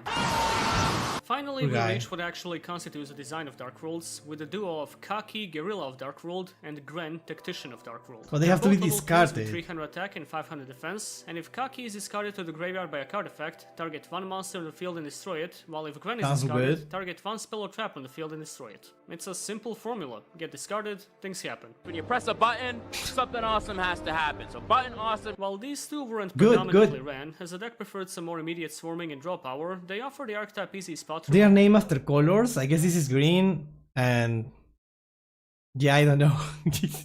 And are still a somewhat popular choice in formats like Edison. Along with that, they're also a good showcase of the Dark World monster's specific wording. See, while none of them miss timing, they only go off by effect discard, meaning sending them from the hand as cost makes the effects fizzle out. I find this curious because while effect discards were much more prominent in the early days of the game, cost discards were beginning to make waves by the time Dark Worlds came around, so I'm assuming the idea was to give this waning form of discarding a strong archetype to make full use of it. I mean, I can't guess the exact intentions behind 20-year-old card design, as I don't think even Konami could with some of these, but you can't say going whole hog. The game was very different at the time. It's hard to analyze also, now. if it wasn't clear yet due to their deliberately misspelled names, they're based on colors. But unlike, say, Mech Knights, Heralds, or Dustons, which make the color they're based on plainly obvious, the unified demonic look of Dark Worlds often buries their designations in some pretty weird spots in the artwork. Gran, with his huge brain, figured out how to wear a cape that matches his name, but to find the Kaki on this one, you have to observe the meticulously lined fade, which I imagine the Kaki in question cut by himself as head of the Dark World barbershop. Their first level 3 is Brow, Huntsman of Dark World.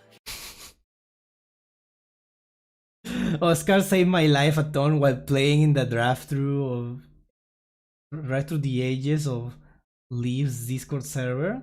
I also played. Oh, I feel like these are cards that you play in like those formats, right? For fun, they sound like really cool. These are top players. The difference between discard for effect and discard for cost. Oh, yeah. I guess like the Yu-Gi-Oh players were learning how to read at the time. We're still getting through it. I just wanted to make a Dark World in MD, but my god, are they expensive? Wait, they're expensive? I thought Dracotail and Heroes were expensive. Wait, Dark World is more expensive than Dracotail? Wow. He's got 1400 attack and 800 defense, and if this card is discarded to the graveyard by card effect, draw one card, or if it was discarded from your hand to your graveyard by an opponent's card effect, draw two cards instead. Oh, wow. This kind of draw power could only be achieved by someone with an equally powerful tie gap. Brow was a staple for the longest time, Look at those giving an ties, incredibly easy way to dig through your deck, becoming a pot of greed when comboed with some other archetypal support. Not to mention, these were the Wild West days, at least before Infernities made it literal. Outwars 2, Outwars 4, Outwars 16. So there's not a semblance of a once per turn limitation on this card or most of his buddies. He's not necessary to run nowadays as the deck's gotten better methods for consistency boosting, but to simply say he served his purpose would be a huge understatement. However, if you didn't stop reading the effect of the first half because you hate drawing like some kind of dark artist, you might have Good timing, good timing, good timing. notice the upgraded version of the effect that triggers when discarded by an opponent's card. This is a common theme with a lot of Dark World monsters that would either make for a nasty surprise for the opponent after using a hand discard effect on their first turn, or simply make them not use those cards at all after seeing you're playing Dark World. I assume there is a card in Dark World that turns one of the effects of an opponent. For example, like when an opponent activates an effect and then you activate another effect that says turn that effect into your opponent discards a card. So that's how you make your opponent make you discard cards. I don't know, I don't play Dark World, but that will be my first assumption, right? I can see that happening. I can see it being part of it. Yeah. Oh, you cannot get them from packs. Oh, that's why you have to craft them. Interesting. Apparently, they are notorious for special summon spam.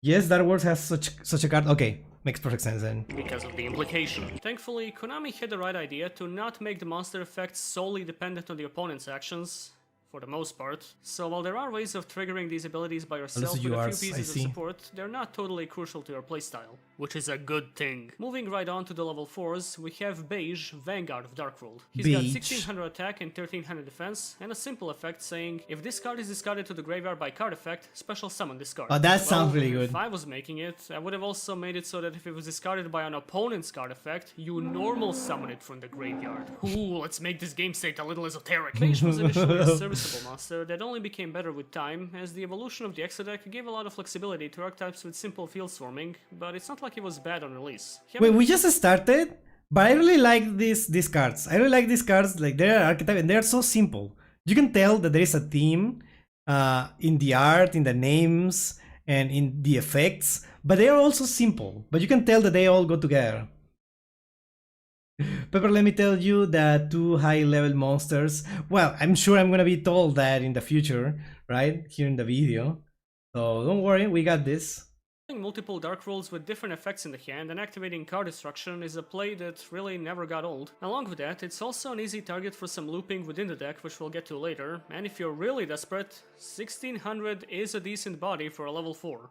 It runs over some of the Risey also. Yeah, Risey. Coming rogue potential! Their other level 4 in the early lineup was Braun, Mad King of That's Dark. the guy! He's got 1800 attack and 400 defense, and when this card inflicts battle damage to your opponent, you can discard 1 card. There might have been a blip in this deck's timeline where this was ran to reliably trigger your discard effects, as the options used to be pretty limited. However, this absolutely did not last. Braun ended up being remembered more as the guy that that doesn't sound like a good effect. Rather than any contributions to the meta. It's crazy how the anime had to make up evil orbs with magic powers to make all your friends hate you, when in reality you can just play Fluwanderies. Coming up though is the real bread and butter of the deck. The level 5s Gold, Bread Lord of Dark World, and Silva, Butter Lord of Dark World. They each have 2300 attack and 1400 Gold and defense. Silva? If they're discarded by a card effect, you special summon them, and if it happens to be an opponent's card effect, Gold lets you target and destroy 2 of the opponent's cards, while Silva makes them place 2 cards from their hand on the bottom of their deck. I'm aware Gold's effect has a different wording on the card itself, but we'll get into that mess later. To wrap your head around how big of a deal these 2 were at the time, you need to look at it from the perspective of them coming out right after Cyber Dragon. If Cyber was like introducing a Colt 1911 to the Stone Ages,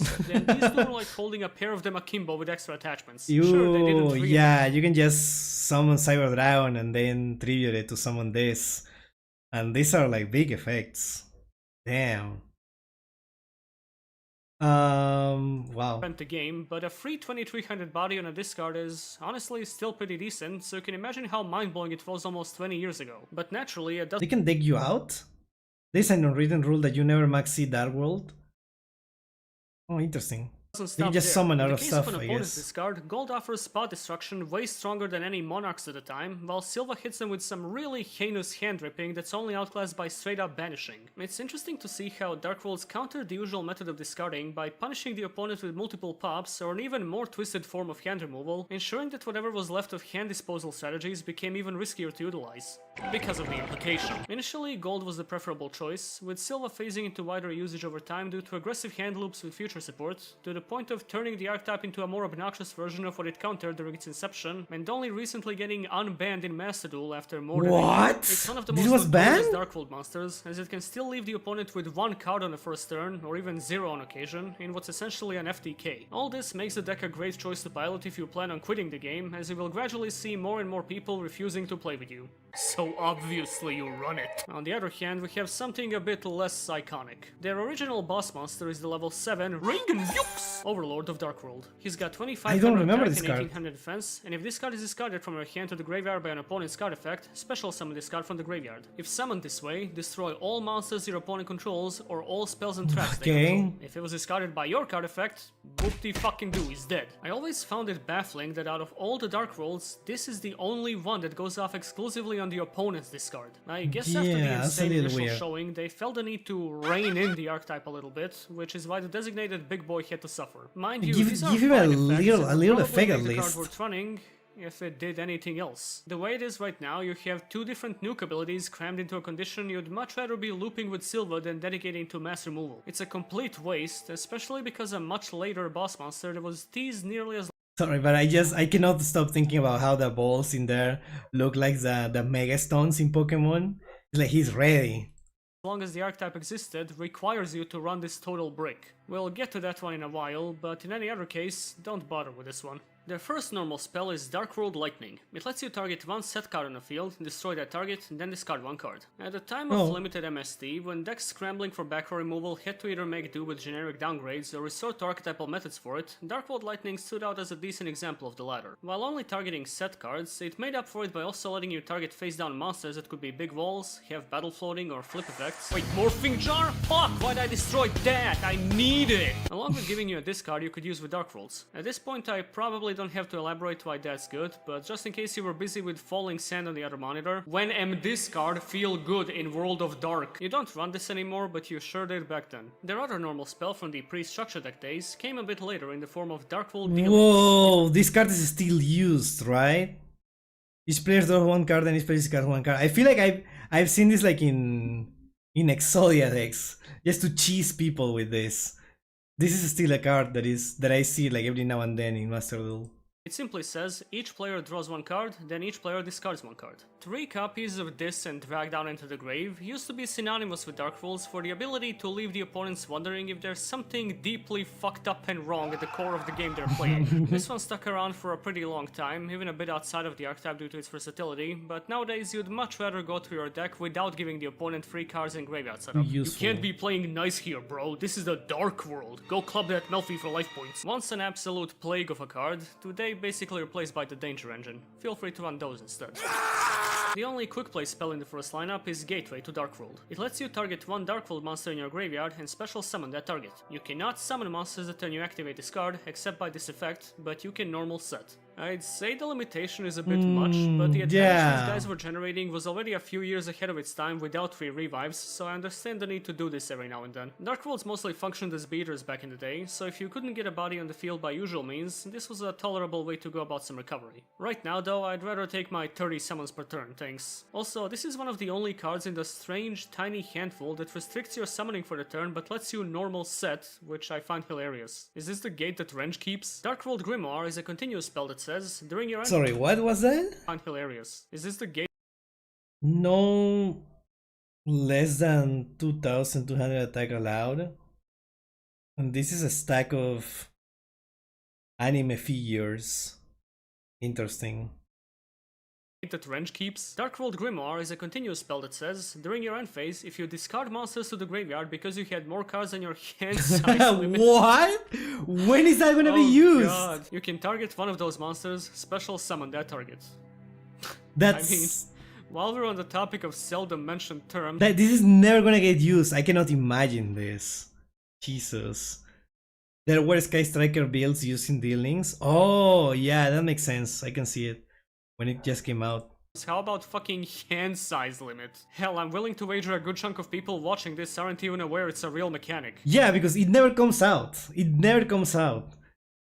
In the case that you have more than 6 cards in your hand and nothing to do with them, and you didn't activate the meta-destroying hieroglyph lithograph earlier in the duel, you can finally put that Tycoon number 2 on the field during the end phase. Usually I give some credit to goofy generic cards like these because I'm entertained by imagining the gimmick decks based around them, but doing that for Dark World Grimoire just kinda makes me sad. They could have made some Heart of the Underdog Turbo Enthusiast Day by at least letting it summon all the monsters he discarded, but instead he had to face the harsh reality that it just wasn't in the books for him. Don't run this in anything, let alone Dark World. Also, why are there drippings on this thing? Did you fuck the books car? Dude. The Forces I of didn't Darkness realize. is their first normal trap, and it lets you target 2 Dark World monsters in your graveyard, add those targets to your hand. It's a 2-for-1, which, like most The of this trap. lineup, used to be something decently cool at the If it time was a of spell, it elemental would be energy, but way being better, a trap right? card made it a less than ideal way to retrieve your guys even back then. Yeah. This is more like the Benches of Darkness. Their last card in this section is the other normal trap, Dark Deal. When your opponent activates a normal spell card, pay 1000 life points, the activated effect of that normal spell becomes your opponent discards 1 Ah, okay, this is what I meant. This is what I meant. Okay, this makes perfect sense. That's how you summon the boss monster. But it's one random card, so you have to. It has to be your only card in your hand, so you can guarantee it. But yeah, in mine, your opponent just activates a normal spell. You pay 1000 life points, and then their whole field gets destroyed. That's so funny. It's honestly kinda crazy to me that this came out in the original wave of Dark Worlds, because it feels like one of those training wheels cards that wave worse archetypes don't receive for several years. That Yeah. said, while it did give you a more reliable way to trigger the stronger discard effects, it still relied on the opponent to an extent, and the choice was random, so it was more of a desperation play than anything. The deck will Yeah, get- it feels like a good card, especially because you get a lot of effects for that. I don't know. I actually don't know how good it will be at the time, but like it doesn't seem bad. That is 100% what the newest boss monster effect should have been. The newest. Interesting. Nope, never used. It was not even included in the second structure deck, dude. Oh, how shit it is. Really? What? Really? It sounds good. Okay, well, much I better guess I ways don't of know going anything about the this over game. years, so Dark Deal just remains as an old curiosity. Also, Skull Servants did it better. Dark Worlds enjoyed their first few years in the spotlight as a consistent, aggressive deck with a lot of field presence and even more peeled pheasants. However, it's the 2011 structure deck Gates of the Underworld that would usher the archetype into what's easily its most iconic and infamous era. We It's not bad, it doesn't scream, I need to discard these cards. Well, yeah, that's what the archetype is, right? If you... if you're playing that archetype because you need to discard stuff. Well, I don't know what else to tell you. That's what the archetype is. It means Grimoire? Oh, the Grimoire. Okay, my bad. Maybe random discard because the opponent making you discard is better. The book is bad and this trap is also bad. I got it and I didn't put it. That is my deck. Oh. You rather do that yourself than rely on your opponents doing it for you? Yeah. But the cards get extra effects if the opponent is the one that discarding them. That's why you need this trap. I guess, yeah, I know it just still depends on your opponent activating a spell. But I feel like at the time, normal spells were like super common, right? I don't know, I would assume so. That I cannot imagine an opponent not playing a single spell card in most matches. Alright. We start off with a level 1 Ceruli, Guru of Dark World. He's got 100 attack and 300 defense, and if this card is discarded to the graveyard by card effect, special summon this card to your opponent's field in defense position. If this card is special summoned by the effect of a Dark World card, your opponent discards 1 card. Oh. While it did take 6 years in reality, going from Dark Deal straight to this should do a good job at showing how much Konami wanted you to use those secondary effects. Discarding Ceruli means you got immediate access to all of your Dark World's abilities without resorting to a trap card with a specific condition, because for anyone who's unaware, activating on the opponent's side of the field means you discard by their effect. However, it did require you to have a discard enable in the first place, alongside the Dark World monster you wanted to use the effect with, which made the card a bit less consistent than it initially seemed. Yeah, this feels worse because it requires a lot of stuff. These are all cards that come only in the structure now, Pepper. Okay. I mean, taking an opponent's effect and turning it into discard one card would be great. Then Jewel Archetype basically stole that idea. Yeah, you make him destroy a Jewel, right? And then you get something for destroying a Jewel, yeah. That, combined with the potential of giving the opponent a free level 1 at the tail end of the Synchro era, made Cerulli mostly fall by the wayside for another 6 years or so. But eventually, with access to links like Security Dragon and Akashic Magician, the card became a lot more abusable, as you can now easily bounce it back and activate the effect multiple times in a turn. Is it clear yet why Silva is a problem? This also makes Dark Worlds one of the only decks that can semi-consistently play triple tactics cards on turn 1, which is both annoying and funny, since I imagine people going, wait, I didn't even do anything! Finally, there's also the off chance you just summon him with a Dark World effect to your side of the field, which still nets you a discard from the opponent's hand. This could either be very good, or it could be a mirror match. You are your own worst enemy. A single Cerulli is like a sprinkle of MSG for this deck, so while you can do without it, your combos wouldn't be nearly as tasty. Actually, no, I think this sounds better. Now that I read it again, it really sounds better. Next up, we have Snow, Unlight of Dark World. She's a level 4 with 1700 attack and 0 defense, and her effect text was written by a deranged Hungarian alchemist during the 1600s. If this card is discarded to the graveyard by card effect, if it was discarded from your hand to your graveyard by an opponent's card effect, you can target one monster in your opponent's graveyard, add one Dark World card from your deck to your hand, then special summon that target, if any, in defense position. Excuse me, what? If this card is discarded to the graveyard by a card effect, if it was discarded from your opponent's wait. If this card is discarded to the graveyard by a card effect, if it was discarded from your hand to your graveyard by an opponent's card effect, you can target one monster in your opponent's graveyard. Semicolon. Add one Dark World card from your deck to your hand, then special that target, if any.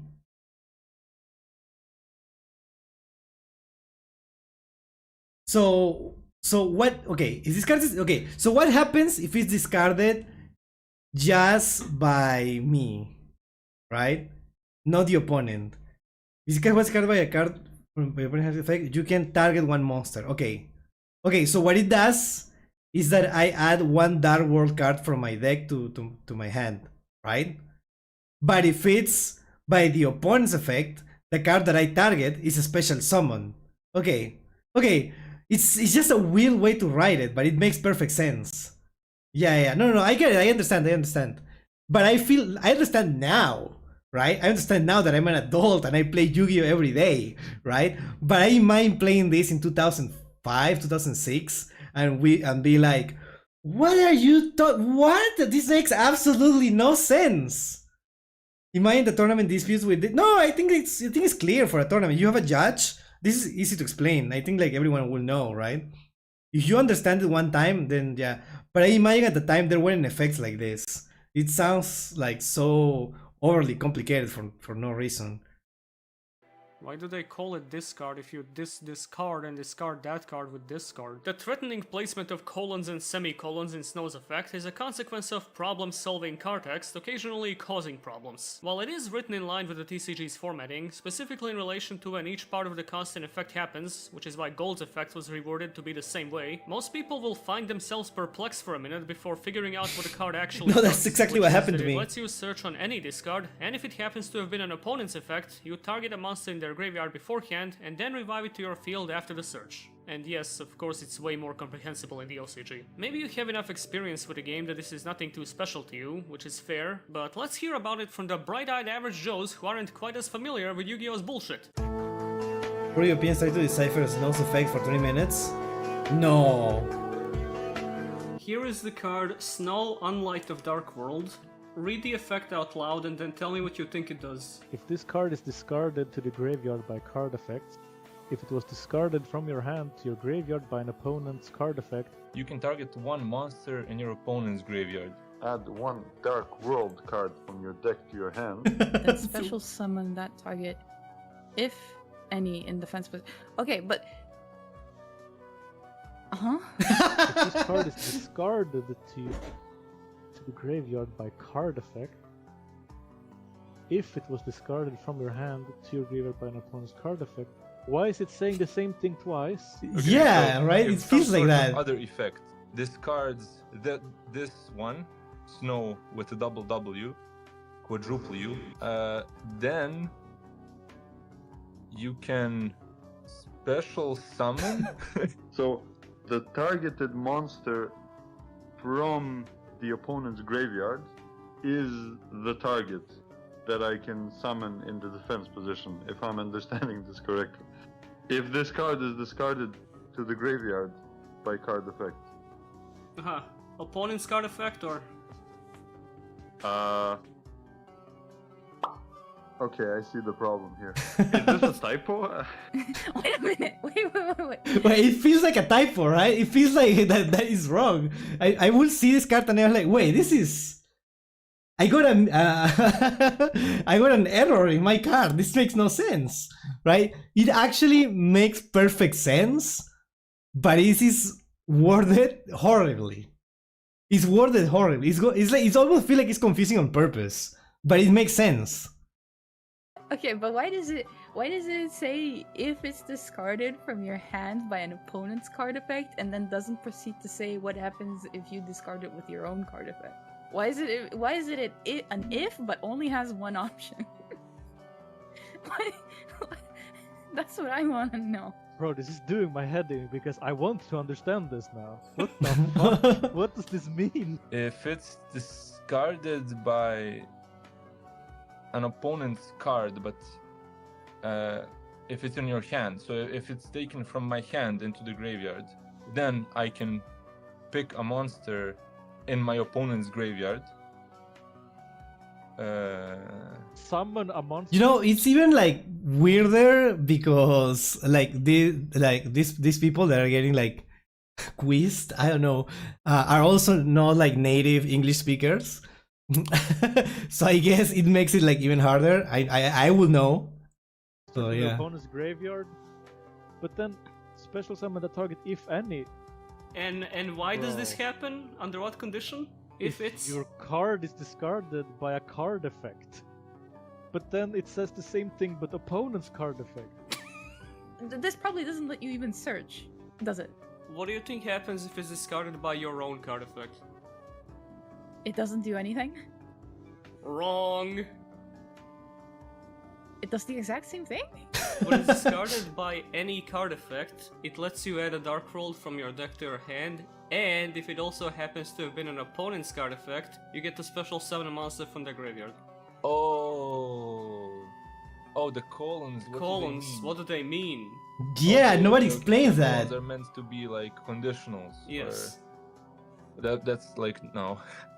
Oh my god, that's so stupid. Yeah, does we understand you Who say wrote it that like it's a this? sadist who did that? Did they fucking Google translate this shit? Okay, so I was half wrong then. And most people are. This was worded so weirdly. Okay, now that I'm looking at it with the new context, it makes sense. Yeah, I still hate it. unfortunately. Yeah. Exactly. But what are you targeting one monster in your opponent's graveyard for? To special summon it. Let's special summon that target. Okay. See, I have trouble reading it, but... Okay, but why?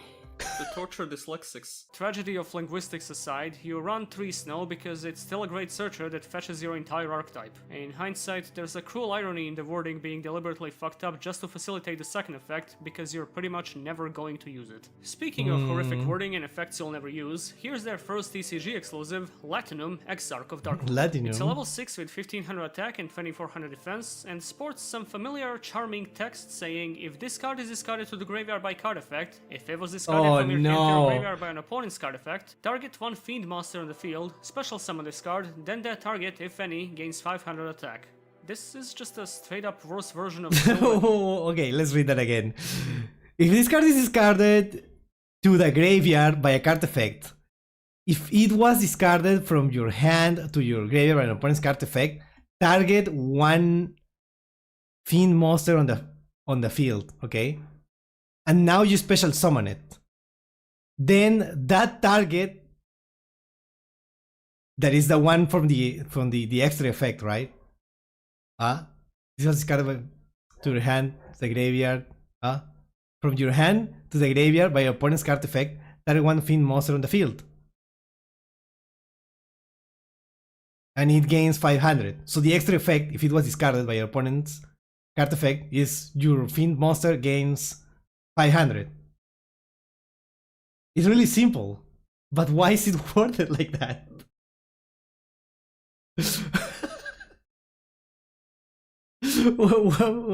Oh, Enter your graveyard by an opponent's card effect, target one fiend monster on the field, special summon this card, then that target, if any, gains 500 attack. yeah, it's like it's just 500 attack. This thing is like level 6. It's so dumb. This is just a straight up worse version of silver and gold. Yeah, I don't really care for removal and hand ripping, just give me 500 attack and I'll be on my way. Nobody says this, TCG, it's a fake person. The only reason you would ever run this is for the level, in case you had some very specific extra deck plays in mind, but there are so many better ways to spend your resources in this deck that the idea is not even worth entertaining. Sorry man, your one saving grace could have been the weird way your effect is written, but Snow already beat you to the punch. Go overlay into Swordbreaker somewhere else. Their other level 6 is Lucent, Netherlord. I've never seen Darkhold. this. It's got 2400 attack and 0 defense, and if this card is discarded to the graveyard by card effect, special summon this card, then if it was discarded from your hand to your graveyard by an opponent's card effect, you can special summon one fiend monster from your deck to either field. Okay, this is way better written. Like it's basically the same thing, but it's like way better. This is how they should be, right? There is some ruling reason probably, but this makes like nobody's gonna get confused by this. By an opponent's card effect, you can special summon one fiend monster from your deck to either field. And that's what the previous two effects would have looked like if there was no pesky targeting involved. It's a dark because of the warrior. targeting, Lucent yeah, is see? by Okay. far the silliest card in the archetype to use with Ceruli, whether it's summoning him with Lucent's effect, or using his discard on Lucent and summoning some big Your scary favorite fiend monster? from your deck, Interesting. or both. It's a fun idea for a card because you do get free access to several hundred monsters, including... Including what? Oh. Avaki? What? Wait, what is... Wait, what is Avaki? What do I... I don't... When the... Oh my god, I need to read it, but I can't because there is so much text in there. When this card is destroyed and sent to the graveyard by battle, both players take 500 damage. What? White shoes, but the card doesn't really do anything else. If you want to use it for fiends unrelated to the archetype, you have to run some inconsistent monsters and potential bricks, while using it for dark rules kinda breaks the point since they don't really need this guy's help for field storming. Only play it if you intend on surprising the opponent with a delightful crash bug. That's so good. I don't really want this. Alright, all the small fries out of the way, That was so really let's good. finally jump into the killer whale's mouth. Oh. Grapha, Dragon Lord of Darkhold, Oh, that's is the level guy. 8 with 2700 attack and 1800 defense, and you can special summon this card from your graveyard by returning one Darkhold monster you control to the hand, except Grapha. If this card is discarded to the graveyard by card effect, target one card your opponent controls, destroy that target, then if it was discarded from your hand to your graveyard by an opponent's card effect, look at one random card in your opponent's hand, then if it was a monster, you can special summon it to your hand. What? Grapha is a stupid card. First of all, I'm offended that the summoning condition even pretends to have a cost, when returning your Dark Wolves to the hand is something you actually want since it lets you loop their effects, so it's technically a plus. This Yeah. alone turns Grapha from an imposing boss monster into a key combo piece for most of your loops. Not only that, but specifically coming from the graveyard means you get to summon it right after getting discarded for any other effect and popping a card while at it, all on a 2700 body. As for the secondary discard effect, it doesn't fucking matter. The card already does everything. Summoning a monster from the opponent's hand is hardly imperative to your game plan. Yeah, exactly. He's already doing so much and you just get more? Why do you need that? The card was so good already. And you just get some extra thing. Besides, what if you accidentally snag Edo and then have to Concedo? Is that thing pregnant? Grapha was annoyingly difficult to keep away from the field. As the summoning effect gets under Soul Drain and Shadow Imprisoning Mirror, DD Crow needs to hit before the summon is declared as the latter doesn't start a chain, the discard pops Necro Valley, and it doesn't even banish itself when leaving the field after being resummoned. I always come back. The card was also a comically easy target for Eradicator Epidemic Virus, Oh, ensuring that right. whatever you missed ripping with Silva would likely not stay in the opponent's hand for long. Like a lot of the archetype's monsters, working primarily from the graveyard also made Skill Drain a popular choice in the deck, as it could hamstring the opponent while barely affecting your own field. It's a ridiculously versatile That second effect might be bad because it wasted a monster slot in your field. I mean, yeah, I think you're right. Maybe at the time, right? Because now you can just link someone with that. But I assume maybe it wasn't as good before. I don't know. monster that made Darkfold's... Does it say you can? Look at one of the your opponents, then if it was a monster, you can. So you don't have to. If it's something that is actually useless, you don't have to. a force to be reckoned with, and is a beautiful classic showcase of players coming together to call a lynch mob for a card that doesn't involve any negation. It's still as much of a central playmaker in the deck as it's always been, and the only way I can imagine this not being the case anymore in the future is if it's replaced by something even more obnoxious. Yeah. The first piece of background in this wave is the field spell, the Gates of Darkworld. All Fiend monsters gain 300 attack and defense. Once per turn, you can banish one Fiend monster from your graveyard, discard one Fiend monster, then draw one card. Oh my Well, god. they got a total of one used spell in this structure deck, but they sure as hell made it count. Gates is kind of an infamous card because it did so much with so little. For one, it's obviously not a hard once per turn, which means you can play one over another to reset the effect and gain a bunch of discards and draw power in one turn. This was especially crazy with 3 terraforming, although the limit is not really anything to worry about, as they also got a better version of that later on. Stuff like this and all their searchers are the reason why the deck is such a prime draw target. I ate all the crayons. No more drawing. The banish cost is negligible, as the chain of discards enabled by Gates in your other cards I ate all the crayons, no more drawing. That's so good. Why I want that. I want that area. That's so good.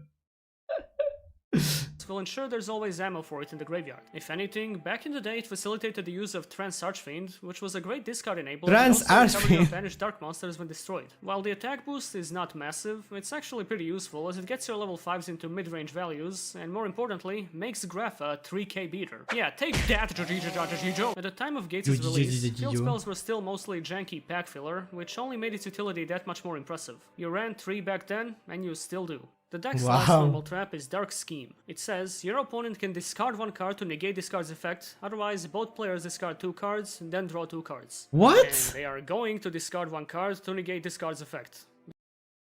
They are going to discard 1 card to negate the effect. Yeah, you...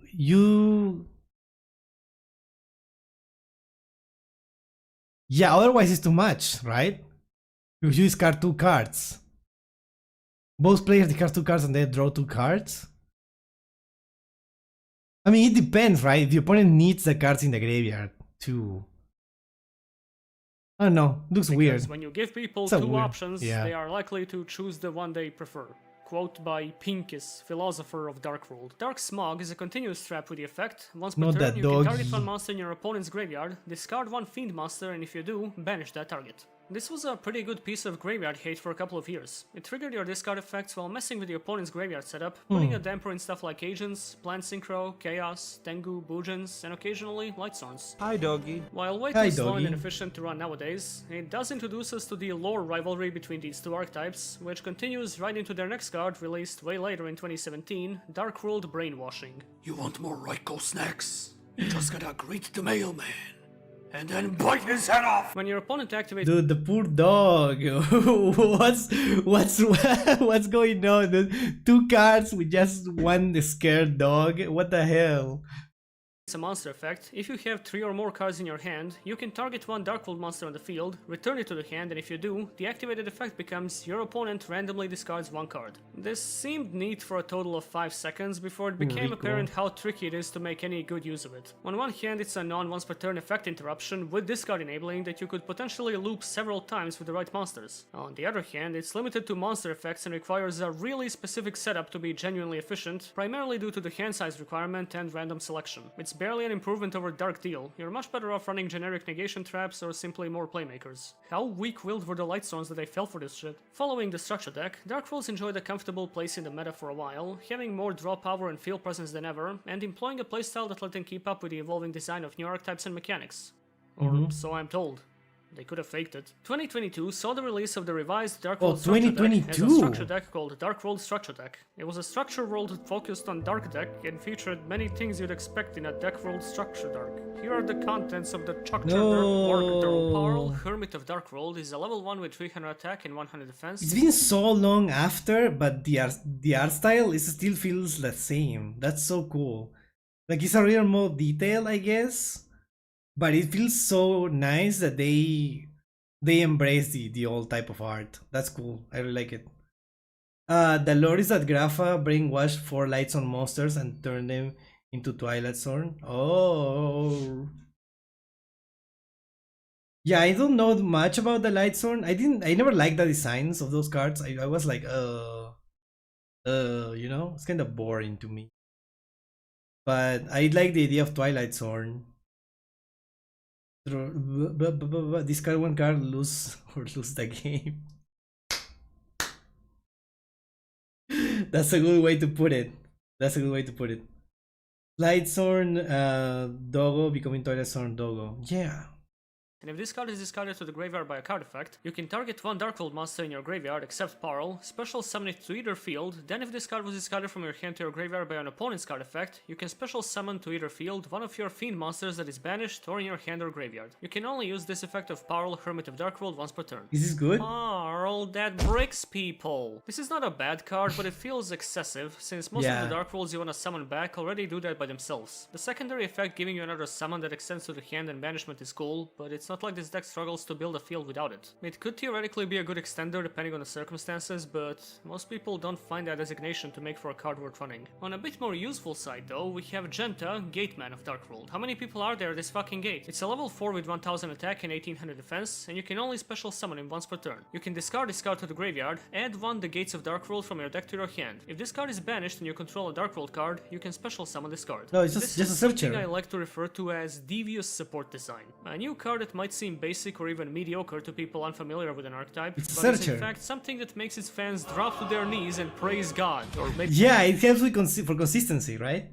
Hello, Ghost Rise Seal. What a cool name. Hi.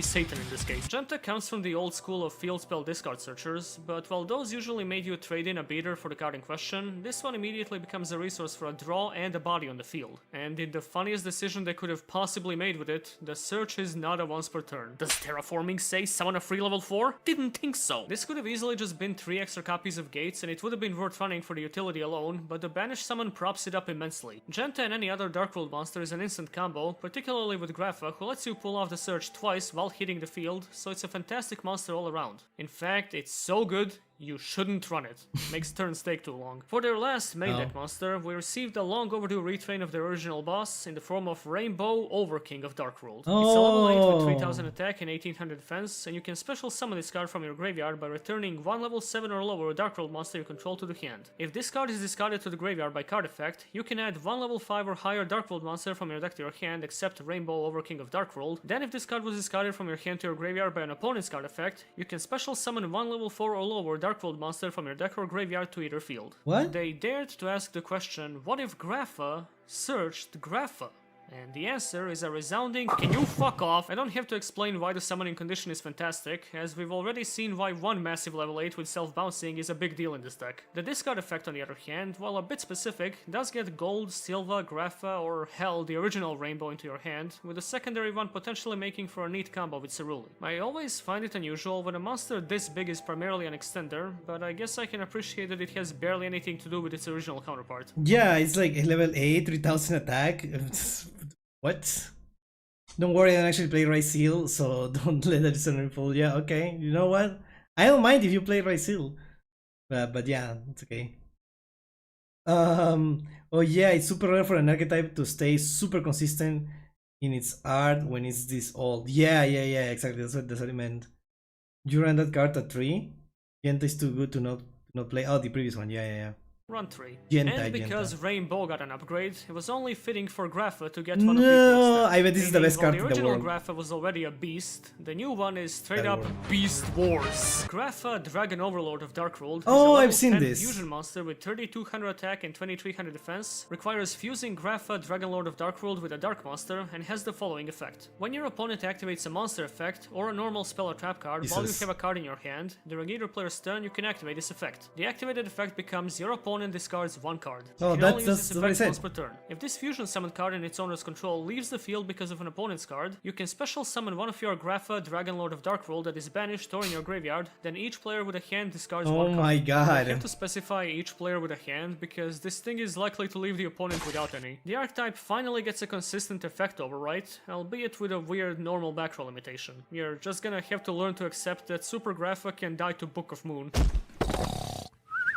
Besides the effect replacing and being the deck's biggest monster so far, it also floats into the OG and makes both players discard if the opponent removes it by any means. It would have been fun if it restored the Grapha to your hand so you could immediately discard it for a pop with the other effect, but you're likely to have a few good Dark Rolls in your hand anyway. Combine this with an easy summoning condition, and you have an ideal boss monster to make on turn 1 with interruption, discarding, and recovery. As an important aside, this is helped out a lot by their archetypal fusion spell. Oh my god! Play Dark Rolled Accession. During the main phase, I wasn't expecting an archetypal fusion spell. That's so cool. Soon again with cool archetype teaming. Totally, 100%.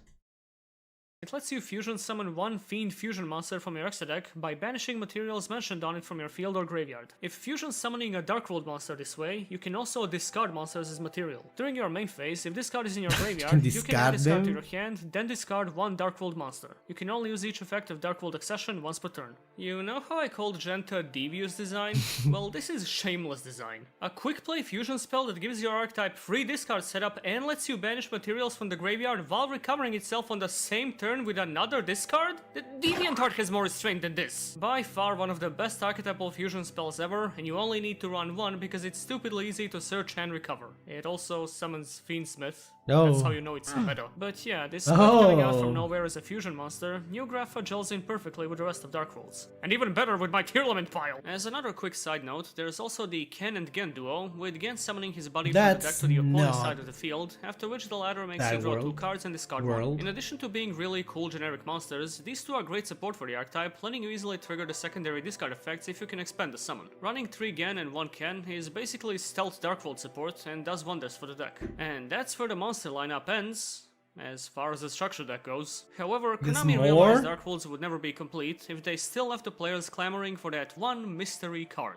See, on one beautiful spring morning in May of 2007, Braun was making Judah kill all his friends so that he could create super polymerization and summon a Dark World fusion monster known as Chlorless or Colorless at the time. He ultimately failed because Pussy Destroyer was late to the sacrifice party and had to settle for one of the monster's materials as outlined by the effect of Wicked Cannon. Wait, we never saw that card? Rainbow. That poor son of a bitch. The anime clearly prioritized the marketing of existing Dark World monsters, which is why this alleged big scary fusion never got any screen time, but the bizarre part is that it then just went unacknowledged for a decade and a half. Last year they finally gave us that closure with a level 12 fusion monster, Chlorless, Chaos King of Dark World. It's got question mark attack and defense, requires Rainbow Overlord of Dark World and 2 or more Fiend monsters, and if this card is fusion summoned, you can destroy all cards your opponent controls. This card's original attack and defense each become the number of materials used for its summon times 1000. Once per turn during either player's turn, you can target one face-up card you control, discard 1 card, also your opponent cannot target that face-up card with card effects for the rest of this turn.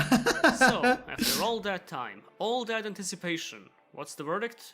Well, it's not alright. to be dramatic, but I've wasted my life. Okay, it's not bad, but I do not consider this to have lived up to the hype. Let me explain. Right out the gate, Chlorless hits you with a cruel realization that they kept the original Rainbow as the main fusion material. This alone amplifies the standard to which the monster's actual effect is held, as putting Rainbow in a Dark World deck aiming for consistency is like putting a cyanide pill into your bowl of M&Ms for the spice. Why the fusion material wasn't simply a Rainbow monster so you could use the retrain is beyond me, especially with the whole teaming of using colors of the Rainbow to create something without any. When you have people in current year doing combos to dump Versago the Destroyer as material instead of using the one you specified, you've done something wrong. At least they removed the super poly requirement, I guess. Super fusion god any day now! The new Consummon is the only standout part of this whole package, and don't get me wrong, it is good, but it's mostly due to Accession being a quick play so it could potentially be used for interruption. It can result in a board wipe on turn 2, but it can be negate bait just as often. Similarly, the attack boost is kinda overshadowed by Fusion Grapha's stat line, as you will rarely use more than the minimum 3 required monsters to summon this thing, so again, most of the benefit comes from Accession giving you a bunch of discards. This is where I imagine the anime effect would end, as they weren't really big on quick play protection back then, but here it comes off like they just wanted to give you a half-assed quick discard. Like, are you serious? Quick protection from targeting?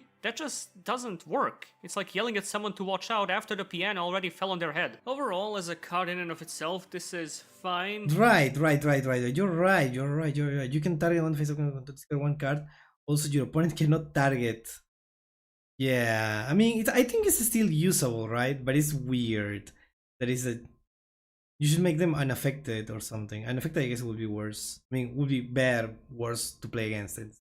if you can get behind the fusion process. As an overdue representation of a monster that was considered borderline mythical by the deck's fanbase, however, I don't think it's outrageous to say that this is abjectly disappointing. Another long-awaited adaptation of a Dark World card from the same duel also came out around that time, that being Dark Corridor. Oh. It's better to darken the sink than to sink in the dark. It's a normal spell that says, add one Dark World monster from your deck to your hand, then discard one card. You can only activate one Dark Corridor per turn. I have a theory that this was originally meant to be released soon after showing up in the JX episode, until someone on the team rightfully pointed out that would be fucking insane. For the longest time, this was kind of unthinkable to print due to how much at the advantage it gives to your time, deck. I guess, So yeah. the fact that it's not only out, but running multiples is debatable due to bricking probably says a lot about something. If you know what it is, please let me know in the comments. It's obviously a good card, but don't stock up on too many of them. It's a pretty narrow corridor. Their last normal spell is But I charge mean, into a it's dark- just like having like triple tactic talents in your deck. Don't do that. Dark World. It lets you target one level 4 or lower Fiend monster in your graveyard, special summon it, and then discard one Fiend monster. You can only activate one charge into a Dark World per turn. Not a charge as much as a belated stumble. It's another extender that's not necessarily bad, but does things the deck already pulls off without additional help. It is generic, and I guess there are worse things to search with snow, so run by preference. Dark World Puppetry is a continuous spell that says, target up to 3 cards in any graveyards, banish them, then discard one Fiend monster. During your main phase, except the turn this card was sent to the graveyard, you can banish this card from your graveyard, then target one of your banished Fiend monsters, add it to your hand. You can only activate one Dark World Puppetry per turn. It carries the legacy of Dark Smog as a decent side card, letting you mess with the opponent's graveyard even harder, and of course, sneakily wording the discard as if it's a downside. The banish recovery is also appreciated, given cards like Gates and Accession, so it's a nice bonus if you do end up playing it. And I gotta say, all this artwork depicting the Dark World's presumably corrupting Raikou gets really funny when you factor in the lore from Master Guide 2, stating they're actually really nice people maintaining order in their realm. This land is peaceful,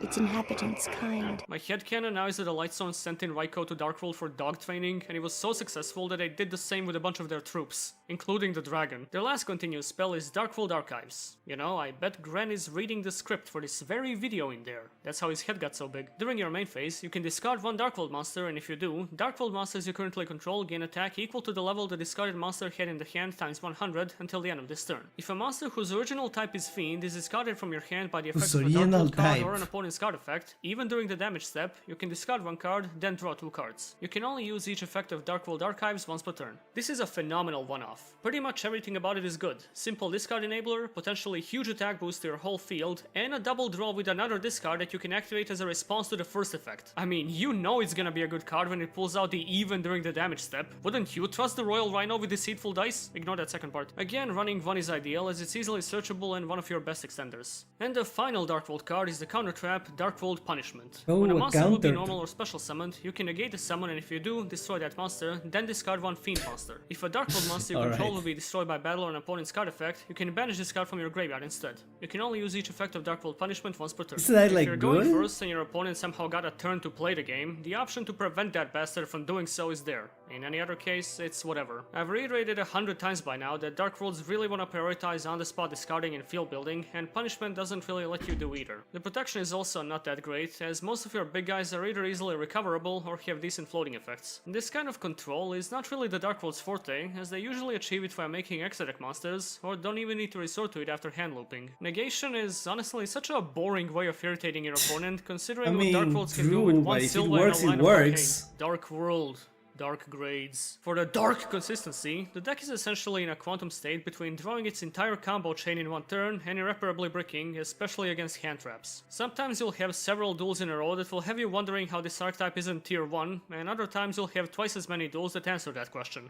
That's Interesting, it. so it's the darker average. power is pretty typical for an aggro deck of this sort. Not exactly a dedicated OTK machine, but plenty of easily summonable massive beaters, along with attack boosting effects and some removal. This is a strong 4. As for the Darkly recovery, there is a decent amount of stuff here that not only serves to extend your plays, but also But could this is a restart lot your of combos recovery. after a wipe. Huh? If you have like 2 cards on backup, you can probably get Grapha back along with a few draws and make your way from there. It's not always the case, but it's enough for a week 3. Then we have the Dark Sum protection. Honestly, not much going on here, just bits and pieces you barely have access to. It's a 1. Lastly, the darkest versatility. This is an incredibly flexible archetype. Like most stuff that excels at field swarming, they're very good with Exodex spam, but they've also got some uniquely vile tools of their own. Monsters that spin entire hands back into the deck, bosses that refuse to die, plays that happen away from the field, and the ability to make use of mutual discard effects are all things that still make Dark Worlds a pain in the ass to deal with. As if that wasn't enough, they're basically fused at the hip with dangers, which drastically increases the potency of all their discard shenanigans. There's a lack of standard interruption, and they will die to hand traps, but most decks will also die to the Silver Loop. With all of that taken into account, I'm comfortable giving this a 4. Here's a deck list that ever so generously features I don't like this. What do you mean? Danger? I want to run danger? I don't like this.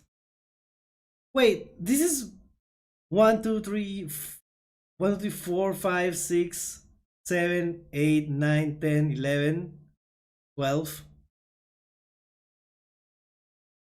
Yeah, I feel like a fourth is not like danger, but I guess it's fine. Discard Fiend, Salamander Catalyzer. Be warned when playing this, as you will feel just how annoying you can become the moment you pull off your first combo. It's an intoxicating power.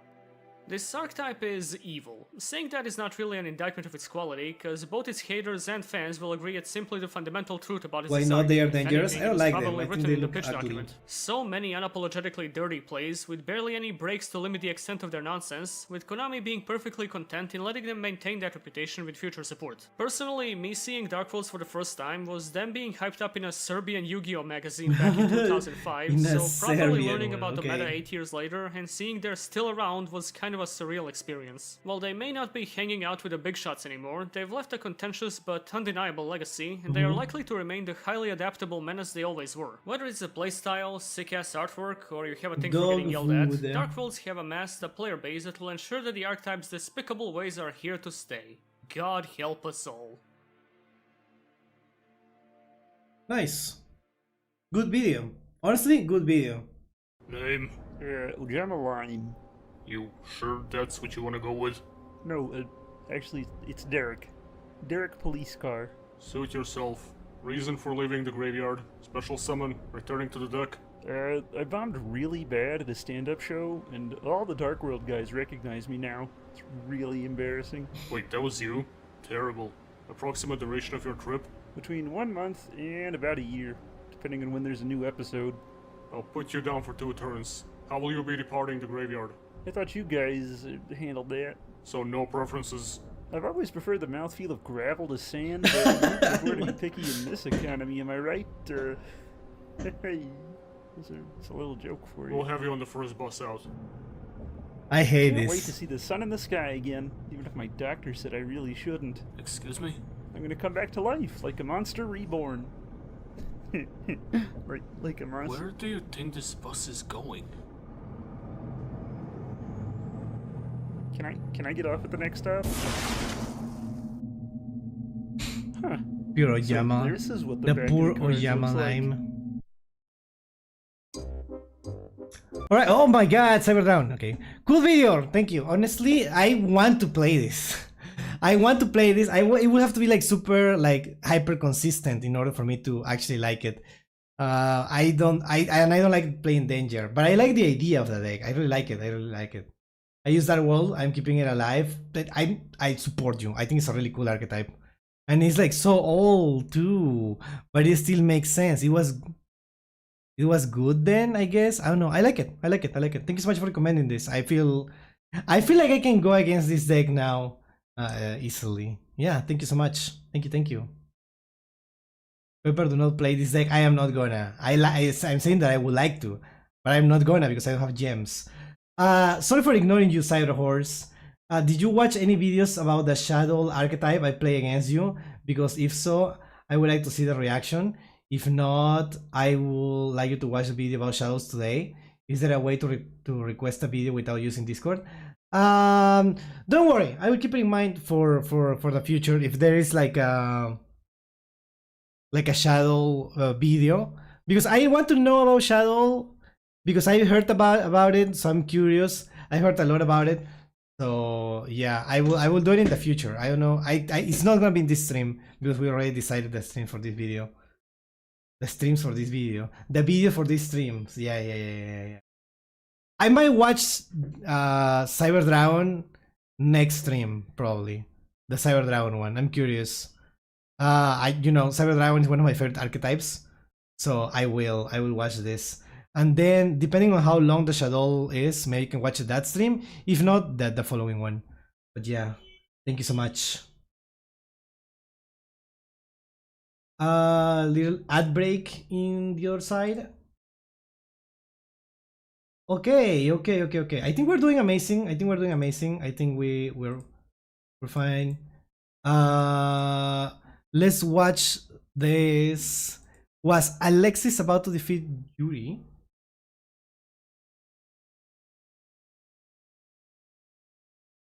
I can already say the thumbnail. It's like, she's back. My my crush from when I was in high school. I'm just kidding. I never liked her. I never liked her. I don't know if people like her that way, but me personally, I always found her like a boring character. Alexis Rhodes. Do not watch R5 if you like Alexis. Oh, thank God. Don't worry.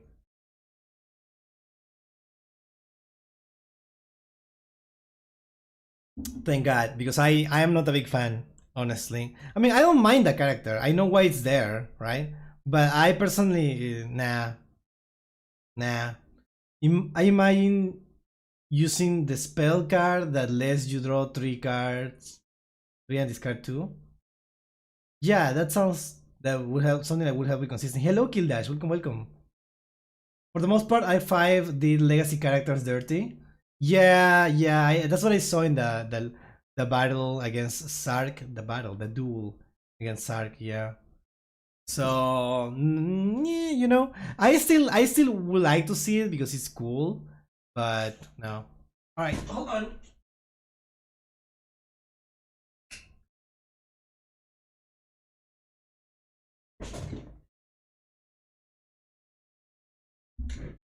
I wonder where the protests were though.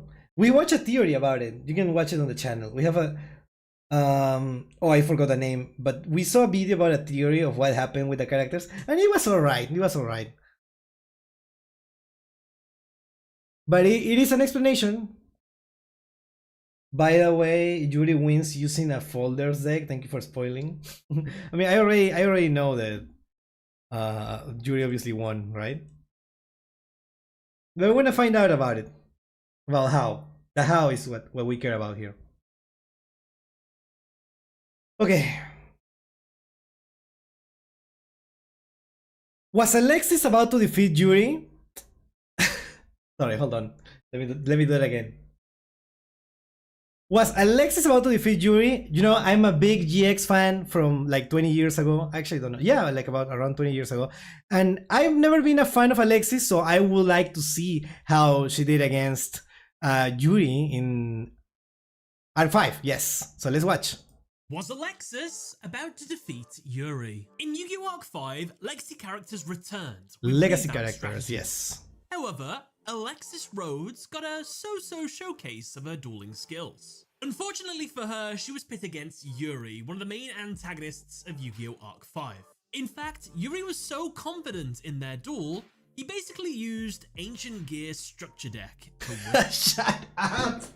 What? Structure deck? Is this special deck supplied to honor students like you? What? Which deck should I beat you with? That's crazy. Another student deck, not my own. Oh my god. He did have to sneak super polymerization in his deck to make sure he secured the win. However, okay, that's a different thing. It didn't really look like Yuri tried too hard. This is such a shame as well because Alexis OTK'd 3 duelists just a couple episodes earlier. With her Cyber Angel Ritual deck, were there really no ways of her winning? With any alternative plays, could the outcome of the duel have been different? And while we're at it as well, we might as well analyze the 3v1 duel. But before we do that, we have to talk about today's sponsor, Figgies. Figgies. Oh, I actually love this. Little Yugi. I actually love this. Not this brand in particular because I don't know it, but I like this type of art These style. 4 added, look how big the Yu-Gi-Oh! Oh. Figures collection has grown. If you want to start your own collection, then use my discount code at Alright, Chad, you know what to do. TGS Anime. And keep in mind, there's not just Yu-Gi-Oh! Figures. They have a bunch of other franchises too, be that The anime or Persona gaming. ones. And guess what? My code works on all of those as well. Complete an entire collection if you fancy, or just pick up 1 or 2. It's completely up to you. Thank you, Figures, for sponsoring today's episode. Looks so cool. Now, let's jump into the duels. Aha, The duel Battle 1. Royale begins, and Alexis goes first. She draws, and her opening hand consists of Etwell Cyber, Cyber Angel Prima, Cyber Angel Vrash, and 3 Mysterious. Wait. So she's actually playing one of the cards from GX, right? I feel like the other ones didn't do that. What was Aster Phoenix? Didn't do that. Interesting. Cards. Alexis summons her Etwell Cyber to the field and then sets a mysterious card face down and ends her turn. Right, so the 2 mysterious cards in her hand Hello, and Exa. the 1 mysterious face down card on the field, never gonna be used, never be seen, we have no idea what they are. She doesn't even use the face down card, so I actually have no idea what the set card would be. I'm assuming it's a trap, but Cyber Angels don't have any in-archetype trap. I mean, it could be cards, anything. So it must be something generic or something else. Yeah, If you it's want to Mirror play Force. spell, this card right here, but this came out after the anime series, so most likely this doesn't exist at this point. So I'll leave it all to you. Oh, What set card? Mystical is on the Spectral field? Typhoon, Let me yeah. know in the comment section below. It's fodder enemy number 1. Fodder sir, enemy and the number 1. Penultimate turn of the duel. He draws. His opening hand consists of Armor K9 Cannon Boxer, Where are we Armor watching K9 this? Bullcopter, Polymerization, and 3 mysterious cards. He summons Armor K9 Cannon Boxer to the field. When summoned, its effect summons an Armor K9 monster in the hand K9? that has a lower level than itself. I just realized this guy was playing K9 before it was released. When Bullcopter is special summoned to the field, its effect activates, which lets him add Polymerization from the deck straight to the hand. He adds Polymerization. Yeah, I know they are not and then the same activates ones, it but she's immediately, playing one of the cards that using she originally had, Cannon Boxer and like the Bullcopter original on version. The field to make full K9 Bull Fortress. He Uh-huh. activates its effect by sending cards with fusion or polymerization in his hand to the grave. This monster gains 1000 attack for each. He discards his second copy of polymerization to increase its attack to 3000. Unable to attack until we get back to Alexis's turn due to it being a battle royale, fodder enemy number 1 ends his turn. Well, enemy number 1 doesn't even have a name, dude. One of the legacy characters. I'm well, you're gonna hear me say a lot of the same things. Dub Judy. It's fodder enemy number 2's turn, and the anti-penultimate turn of the duel. He draws. His opening hand consists, oh god, here we go, Armor K9 Cannon Boxer, Armor K9 Bullcopter, Is it the same hand? Polymerization, Refusion, and 2 mysterious cards. He summons Armor K9 Cannon Boxer. When summoned, its effect summons an Armor K9 in his hand with a lower level than itself. He summons the level 2 Armor K9 Bullcopter. Since Bullcopter was special summoned, its effect activates, letting him add a polymerization from his deck straight to his hand. He adds What are polymerization these and then guys immediately activates it playing? using his Cannon Boxer and Bullcopter on the field together to make full Armor K9 Bull Fortress. He activates its effect. He sends polymerization and refusion to the grave to increase Bull Fortress' attack by 2000. Unable to attack. What is they doing the same thing? Number 2 ends his turn. Now we've all just had a case of deja vu there, but have you? They ever use had completely new déjà stuff vu? for the most part. Yeah, exactly. It's fodder enemy number 3's turn, and the They penultimate don't get turn names. of the duel. He draws. His opening hand consists, get No ready, way. Armor K9 Cannon Boxer, Armor K9 Bullcopter, Polymerization, Refusion, Fusion Recovery, and Fusion Reserve. Okay, at He least this is a summons complete Armor hand. K9 Cannon Boxer. But When they summoned, do its the effect summons same. an Armor K9 in his hand with a lower level than itself. He summons his level 2 Armor K9 Bullcopter. Since this card is special summoned, Bro, why are we polymerization watching from his deck straight this? to his hand. He adds What was the polymerization point of and adding this to the activates it video? Using his Cannon Boxer and Bullcopter together to make full Armor K9 Bull Fortress. He activates Alright, its we're watching it for effects, comedic sends purpose, I guess. Polymerization, Refusion, Fusion Recovery, and Fusion Reserve from his hand to the graveyard to increase the attack of Bull Fortress by 4000. Unable to attack until we get back to Alexis' turn, fodder enemy number 3 ends his turn. What? So it's the same turn 3 times in a row, Yeah, but why? with incrementally better discards to make their monsters more powerful. But note, there's absolutely no protection on these fields, so Yeah. let's see how it goes. It's Alexis' This turn, is the last and turn. the final turn Yeah. of the duel. She draws and gets Machine Angel Ritual. She activates it immediately. This ritual spell is used to summon any Cyber Angel Ritual monster. She tributes her level 4 Etwell Cyber on the field, along with her level 6 Cyber Prima in her hand, to summon the level 10 Cyber Angel Vrash. Vrash's on-summon effect activates. It destroys all fusion monsters the opponent controls and then inflicts 1000 damage to the owner that each one destroys. Then this monster can attack this turn equal to the number of monsters it destroyed by this effect.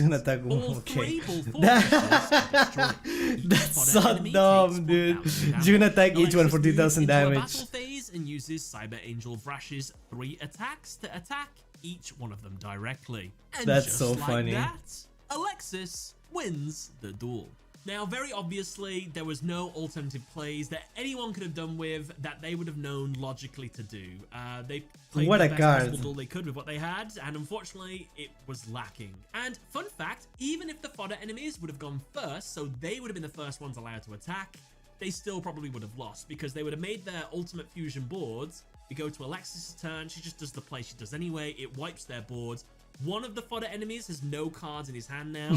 The second one has 1 card in his hand, I think, and the last one has 3 mysterious cards. Don't know what those are, but then they still need to get over a 3000 attack Vrash, and she also has that mysterious set card, plus whatever she draws this turn and those other mysterious cards in hand. Yeah, she's looking pretty safe and sound. Yeah. Now, Yeah, I feel like there was no one way contest that there. they could have won, but it is so illogical, you can only know to do this through hindsight. So it's not a misplay, but what should they have done? They should just passed all their turns. Fodder enemy 1, Oh. and turn 2, and turn 3. I guess, yeah, they could just pass. But who will do that? Right? That's a big monster. Who will do that? She can attack directly to one of them, but she won't be able to OTK anyone. We then go back round, then they do their fusion plays, and now Alexis has to withstand 3000, 4000, and 6000 attack onslaught from these 3 monsters each turn.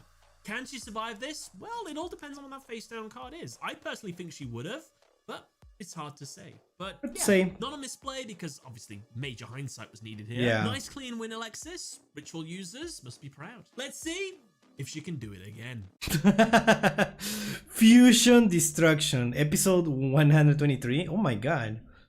Honestly, in the dub, Yuri said it better because he told Alexis that he wants to challenge himself because if he can beat her with that deck, then he will try it also. I believe he also said that he will be surprised if Alexis survives more than 3 turns. Why is this guy so cocky? I want to know more about him. Why is he like that?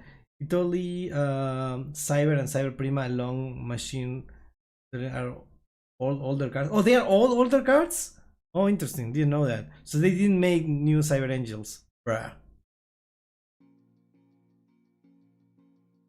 The duel begins and Alexis goes first. She draws and her opening hand consists of Machine Angel Absolute Ritual, Cyber Tutubon, 2 copies of Cyber Angel Natasha, Polymerization, and a mysterious card. Random question. Does Alexis have the same voice actress that she did in GX?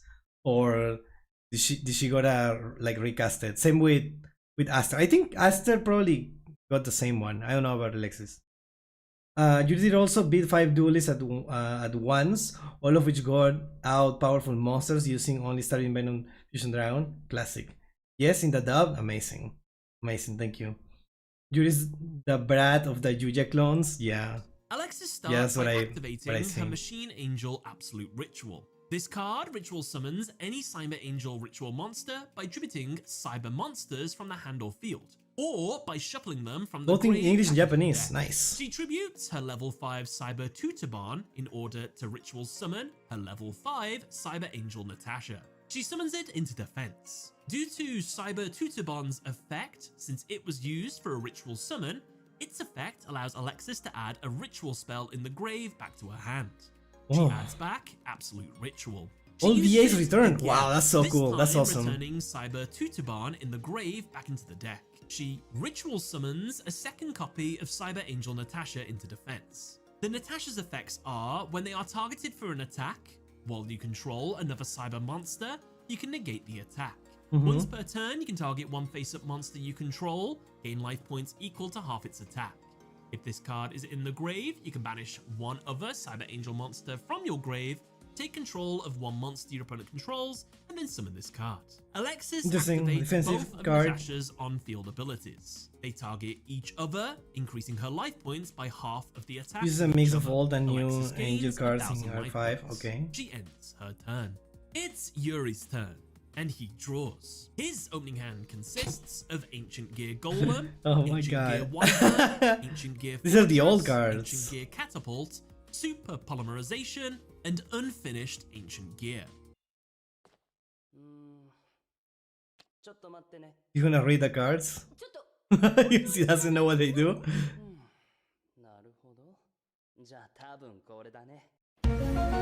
He's reading! He's reading! That is so real. Yuri starts by activating Ancient Gear Fortress. This continuous spell makes it so Ancient Gear monsters can't be targeted or destroyed by opponent's card effects the turn they are summoned. As well, cards and effects can't be activated in response to their summon.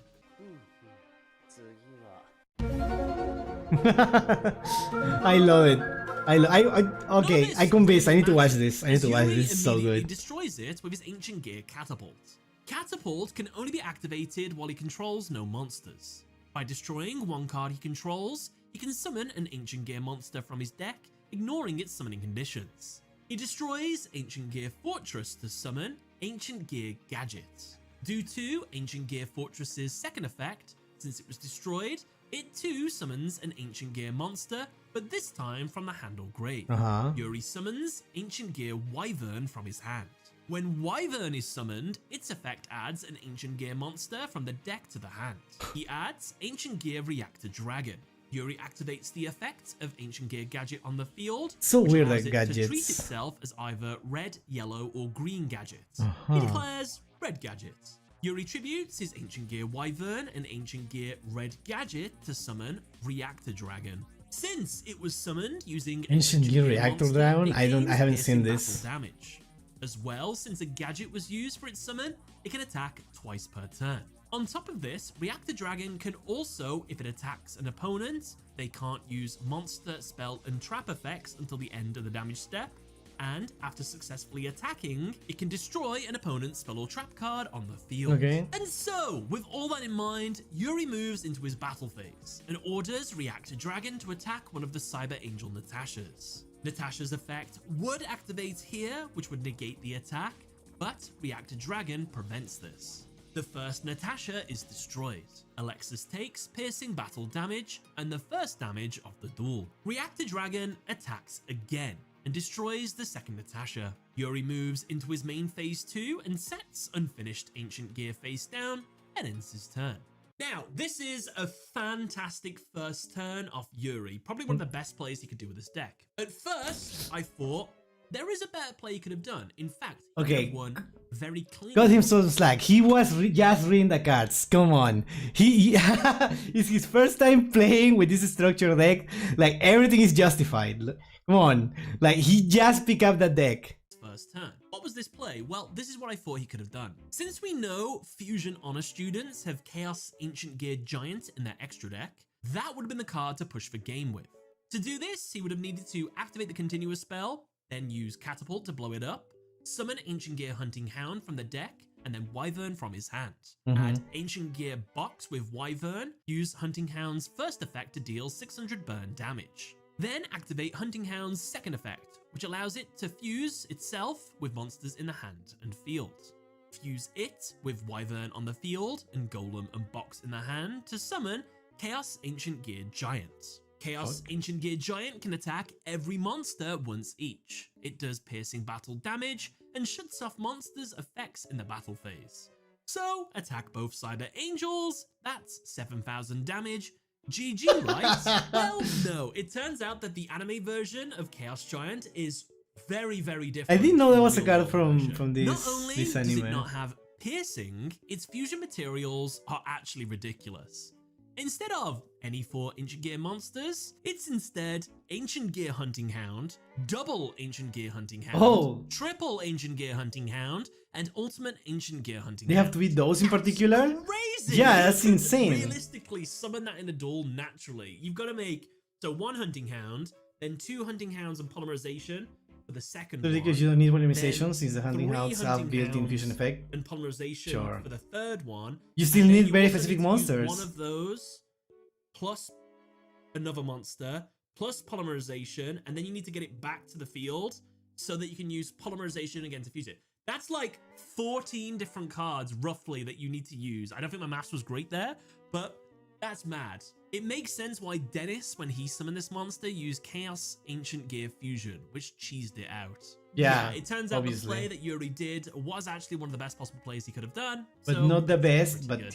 I guess it's time we move on to the penultimate turn of the duel. Mhm. But just before we do, don't forget to subscribe. We're The getting dragon, closer I and think, for closer some to reason, is you are in 400,000 Master Duel, subscribers, bruh. and every little helps. So if you want to watch more of these kinds of videos, then subscribe. And if you're already subscribed, This on is just there mobile, to show hit off the home new button. Ancient It's Gear back to support via Alexis, structure deck. and she draws Fusion Destruction. Cool, they should She do that activates more. the effect of one of the Natashas in her graveyard.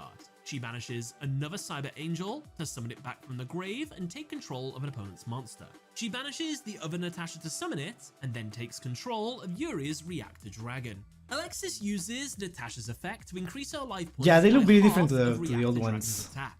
Alexis enters her battle phase, but before she can declare an attack, Yuri activates his set Unfinished Ancient Gear. This lets him summon an Ancient Gear monster in his hand into defense, ignoring its summoning conditions.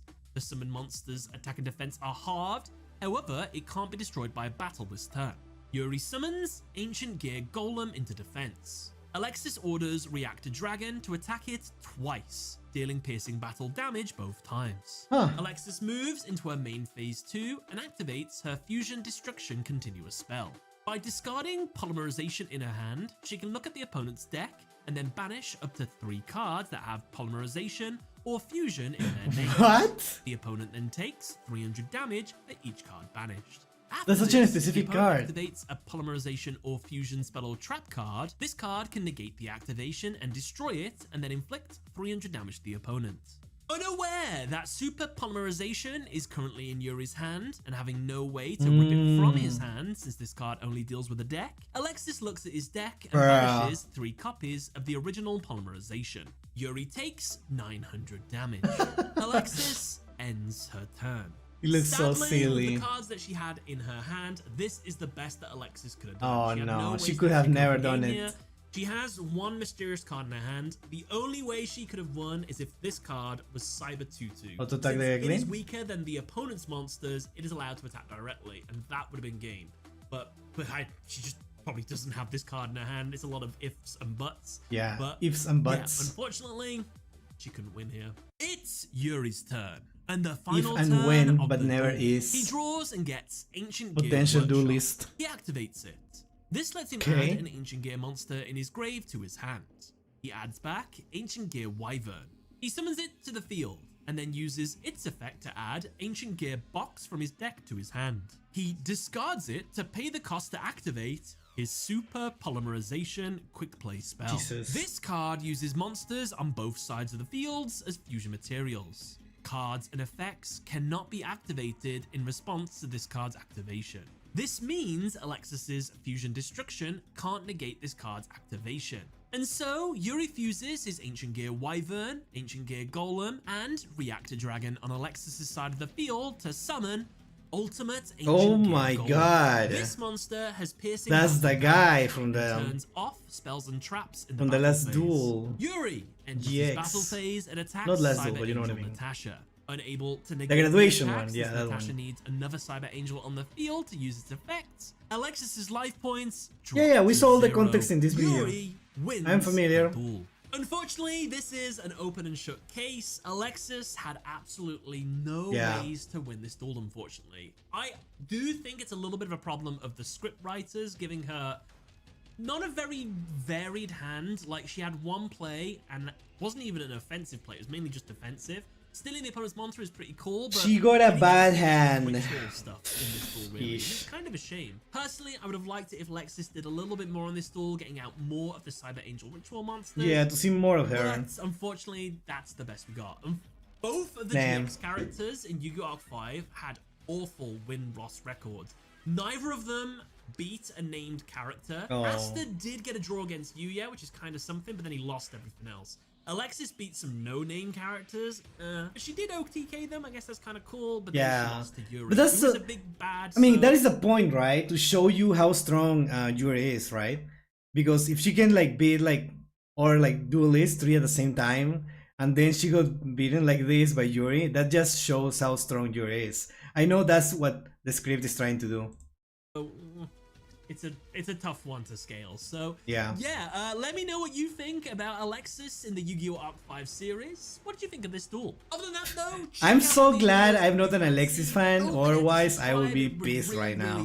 I can imagine the people who were like really into that. I'm excited too. So yeah, thank you all for watching, everybody. Like if this was, is this happened to Zane? Can you imagine if it was Zane instead of Alexis? Everyone will be like rioting. Everyone will be like, what? How is that possible? Not my Zane. No, I mean, it could have been someone else. Like, I don't know, who else is popular in GX? Aside from Aster, I guess. Do you think the dinosaur guy? What is his name? Yeah, that guy. Nah, nobody's popular, I guess. What, Jesse? I don't think so. It would be cool. Actually, it would be cool. Can you mind if Jesse wasn't here? It would be so awesome. But yeah, thank you so much for recommending the video. Cyrus. I mean, Cyrus was always losing, let's be honest. No, not Tyrannus, Hasselberry. Oh, Hasselberry, that was what I was thinking. Yeah. Nah, I can't imagine. No one is... I don't know. I cannot see it. Alexis was so... Yeah, she was like done dirty in this. That sucks. Yeah. But yeah, thank you. Tyrannus, Hasselberry, same. Jim! Can you imagine Jim? Jim will be so funny in this. That would have been so cool getting those characters. Yeah. Losing to a structure that is embarrassing. Yeah. It's like how Jaden also had a hard duel against Aster the first time, and he was playing like little pile of cards, right? Aster was playing an actual pile of cards. So funny. All right, let's go for the next one then. Let's see, what do we have now? We're gonna watch the archetype Toon, but first let me get some water. And then we can start with this. All right, I'll be back really quick.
I'm back.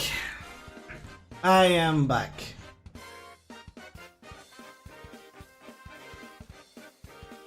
He saw that Alexis never got to shine. She always been on the side. Yeah, even in her own anime, right? In GX, she never did much. That sucks. Yeah, she was always in the sidelines. Yeah. It is what it is. Alright. Archetype Archive Toon. This is a 7-year-old video. I got recommended this because I really liked the Toon cards. I feel like it's a really cool archetype, and it's gonna get more support soon, right? This year, in a few months, we're gonna see more Toon support. So let's see how it started. Basically, let's see how it is. Not currently, because I'm pretty sure after, like, in between those 7 years that this video came out, we got more support. But we will see. We will see. Hey, 怒った?怒ってないよ。Hey, 怒った?怒ってないよ。 It's so awkward. Rank 10 epic! 12 plus years of exposure to this Japanese marketing machine disguising as a card game, and I'm still struggling to comprehend why toons are treated as a monster ability, or subtype some would say, instead of an actual archetype. Flip monsters, Union, Spirit, Gemini and Tuners all have enough thematic variety in their usage to warrant being specifically categorized, but toons are almost completely segregated into their own support and playstyle, so the I was today years old when I found out that Toon is it's a card type and not an archetype. most beneficial What? aspect of the toon category is that Konami can save up ink when printing toons because they don't have to put quote marks around the word. Oh. Including 2 specific support cards, they're an archetype for all intents and purposes and will be reviewed as such. Toons were the signature deck of Pegasus J. Crawford, a fan favorite classic Yu-Gi-Oh villain, Toon is because he both, talked yeah. like this. Yugi boy. Yugi boy. Yugi boy. No thanks, Yugi boy. Toons also happen to be a fan favorite of DeviantArt custom card creators, since you can What? apparently slap any chibi art of a monster you find on the internet or a screen cap from the anime onto a card and call it a toon. Their primary gameplay gimmick relies on this card right here, the continuous spell Toon World. You activate this card by paying 1000 life points. It doesn't And do that's all, folks. anything. Say- What is this card? Why does I understand why, right? You need it, but it's so dumb. What do you mean? Toon World does nothing, but that's not really true. It makes you pay 1000 life points. So if we add spell economics to the deal, you technically need to put in additional effort for Toon World to do nothing. After seeing the card so insanely hyped up in the anime as a kind of miracle device that toonifies all of your monsters and gives them cool new abilities, seeing how the card is actually applied Yeah, in caused the anime- considerable mental damage to a certain 12-year-old Slavic boy a decade ago. The card I remember that in the anime, people like the people watching, right, the duels, the Kaiba duel, were like, those cards, I never seen them. He only have those super strong cards because he literally made the game. That's so unfair. This card is so good. Activate this card and pay 1000 LP. That was so funny. card itself used to be something you didn't really want to run in a toon deck, but did nonetheless due to lack of a decent alternative. You have to, right? Sound familiar? Otherwise there is no However, deck. 15 years after the original put a blight upon the world, 15 the retrained Toon years. Kingdom came to be. It's a field spell with the following effect. When this card is activated, banish 3 cards from the top of your deck face down. This card's name becomes Toon World while in the field zone. Your opponent cannot target Toon monsters you control with card effects. If a Toon monster you control would be destroyed by battle or card effect, you can banish 1 card from the top of your deck face down for each of those monsters instead. Now this sounds unbalanced. It sounds like that. Maybe it's a good thing it took 15 years for this to become a thing, because I feel it would have been significantly worse if it came out at any other time. The cost is a bit rough and it can occasionally cause you to lose a decent combo piece, but the protection more than makes up for it. My issue is that it doesn't exactly do anything to extend your plays, but given that we're looking for alternatives to Toon World, beggars can't really be choosers. Exactly, at least this does something, right? Wait, what new support? Oh, we still haven't been revealed. They just said that they are gonna have it. Like 6, was it 6? 6 or 7, I don't remember. Like 7 new cards. Pegasus just wanted to play his pet deck. But in the anime it was good at time, right? Pegasus been flexing and no one knows. They made Toon World Kingdom because Toon World was used sorting out your deck and just do whatever the fuck you want, the smaller deck. I remember that. It was used in Sky Striker at some point, the Toon cards. Yeah. Now, approaching the actual Toon monsters The is a bit of Searcher. a tricky endeavor. All of them are based on an existing monster and are extremely simple to understand. If they're based on an effect monster, they share that monster's effect along with a bunch of Toon-related specifics, and if they're based on a normal monster, they either have additional unique effects or they're simply left with the specifics and have nothing going for them. I would love to be able to outline these specifics like I do with any archetype that has a bunch of shared effects, however, Toons are famously schizophrenic when it comes to the consistency of their common restrictions. Since I obviously can't easily round up said restrictions, let's do the next best thing and sort them out by groups of shared effects. Interesting. Thank you whoever organizes the Yu-Gi-Oh! Wikia for making this a lot simpler for me. Class A consists of Blue Eyes Toon Dragon, Toon Summon Skull, Mangar Uran, I don't fucking know, and Toon Mermaid. Their shared Those are the ones from the anime, right?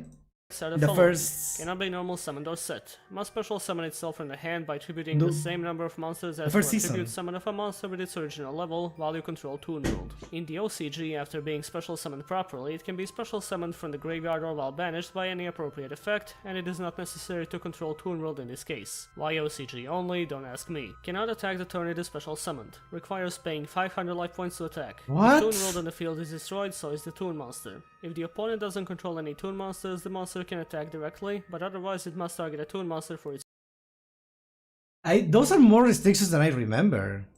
attacks. Okay, so quick elaboration. The whole thing about attributing the same number of monsters as for attribute summon of a monster with its original level is a leftover from more than a decade ago when the effect text on Toons was fairly Jesus incoherent Christ. to say the least. This caused quite a bit of confusion regarding how attributing interacts with stuff like cost down, for example, in terms of it still being a special summon condition, but not only would something like this not be a viable strategy in this day and age, but Toon Blue Eyes also got an errata explicitly stating you need to attribute 2 monsters for its summon, and you can also special summon it by other ways after it properly hits the field once. Why haven't the other Toons been updated to their OCG status? I don't know, maybe the cartoon is on hiatus. The reliance on Toon World being on the field, summoning sickness and direct attacking are a staple of the Toon playstyle, so you'll be seeing quite a lot of this in the rest of the monster lineup. If anything, the direct attacking is probably their strongest aspect. I can only attribute the bizarre 500 life point cost for attacking to the fact that these cards are so ridiculously old, and they needed some way to circumvent all the vehement direct attacking going on. As for these cards themselves, the only one you would ever want to consider running in this day and age is Toon Mermaid, due to being able to special summon itself for no cost while you control Toon World, Okay. but even so, it's an inconsistent swarm fodder with no decent effect of its own, so much like the rest of these, it's probably not worth it.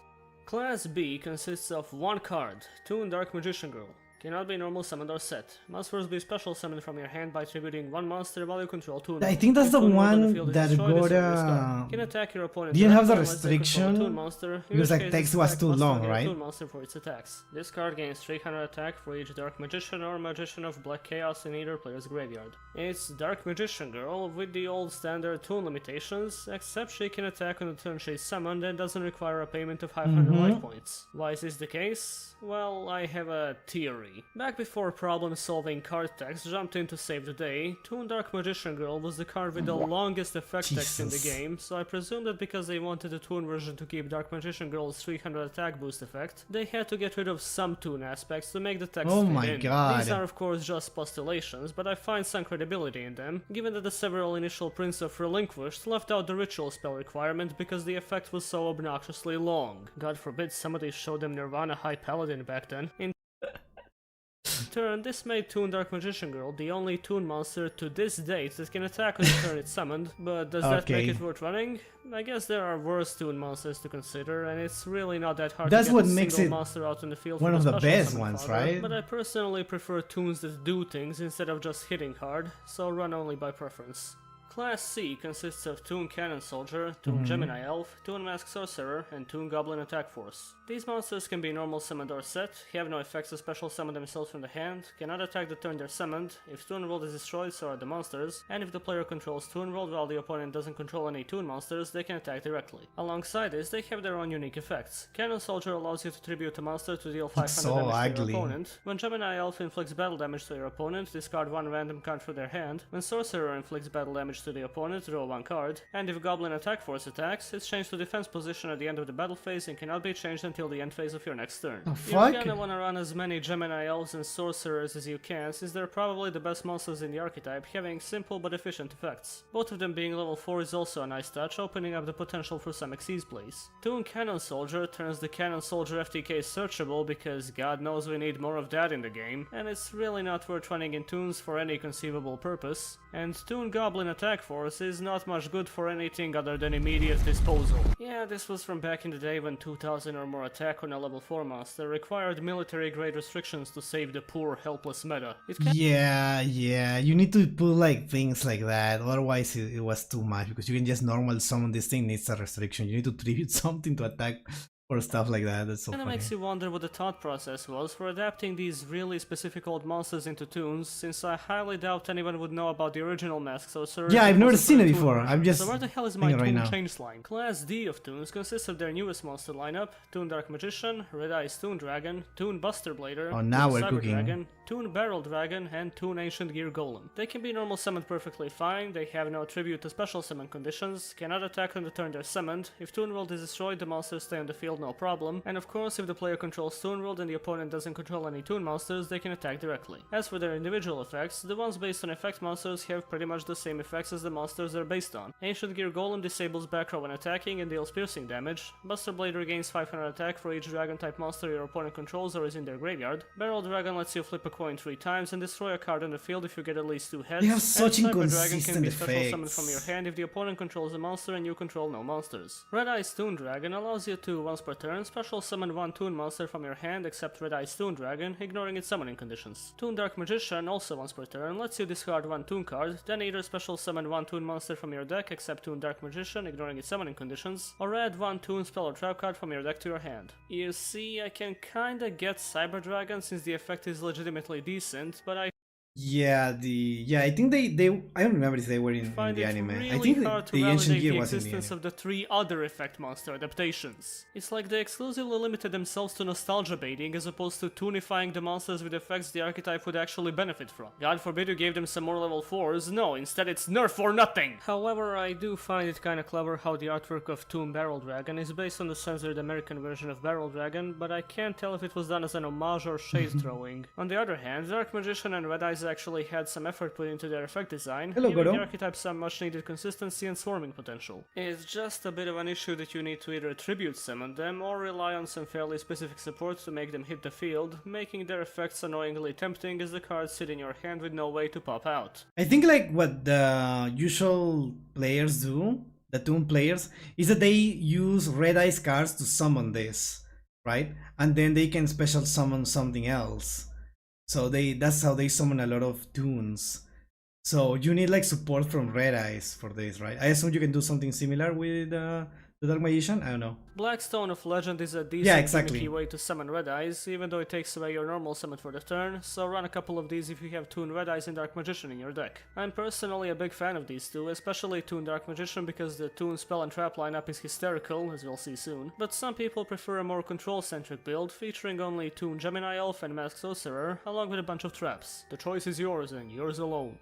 I'm not gonna talk about Toon Alligator because I believe both you and me have better things to Oh do in my the time it will take God. me to talk about Toon Alligator. In fact, these 3 seconds were a complete waste of seconds. The first Toon spell card is Toon Table of Contents. It simply says add one Toon card, or Mangaryuran, from your deck to your hand. Yes, this does indeed mean you can use Toon Table of Contents to search another copy of itself, which was an extremely popular deck thinning and counter-generating engine in decks focusing on Royal Magical Library. Is every Yeah. book in there Toon World? That's horrifying. Naturally, around 3 of these, it's as simple as you get with consistency boosting, and I honestly think it would have been improved if it said you can search Mangaryuran with it. Toon Rollback has the following effect. Target one Toon Monster you control, it can make a second attack during each battle phase this turn. I'm not really fond of running it, but it can certainly result in really fat damage output in the more swarm-centric builds, especially when searched with Dark Magician. It's almost a guaranteed 2500.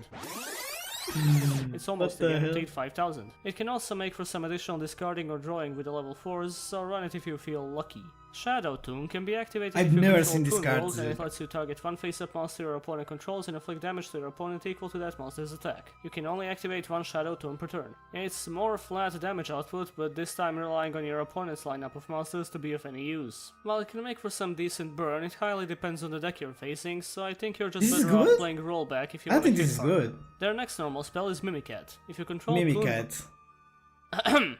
If you control Mimicat is Toon such a World cool and a Toon card, monster, though. target one card in your opponent's It graveyard. looks so If it's a cool. monster, special summon it to your side of the field, and if it's a spell or trap card, set it to your side of the field. You can only activate one Mimicat per turn. Back when Toons were getting their first wave of modern support, everyone was panicking because stuff like this implied Toons would be horribly annoying to deal with. As we know, that didn't exactly turn out to be the case, but Mimicat is still an insanely fun card to use, being able to steal a large beater or a nasty counter trap. The only way this concept could have been improved is if they had made it a quick play, which would have made for some spicy disruption. Yeah. It's a bit gimmicky, the activation condition can be a bit annoying, and the card doesn't really have a consistent practicality in the deck's playstyle, but come on, you're playing Toons, have some goddamn fun for once and use it to piss people off and have a good time. Exactly.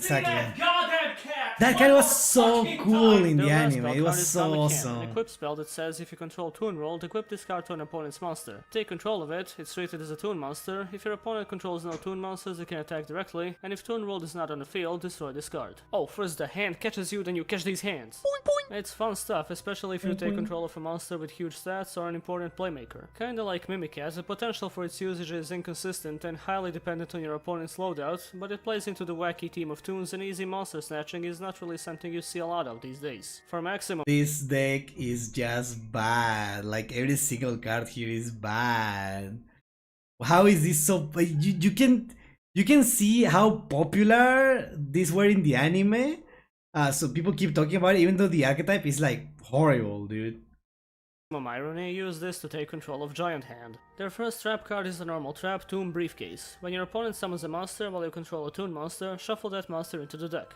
That's it, that's all. What? It's gone. No monster. Bye bye, hungry boy, eat. Run 3, it's funny as shit. What else do I tell you?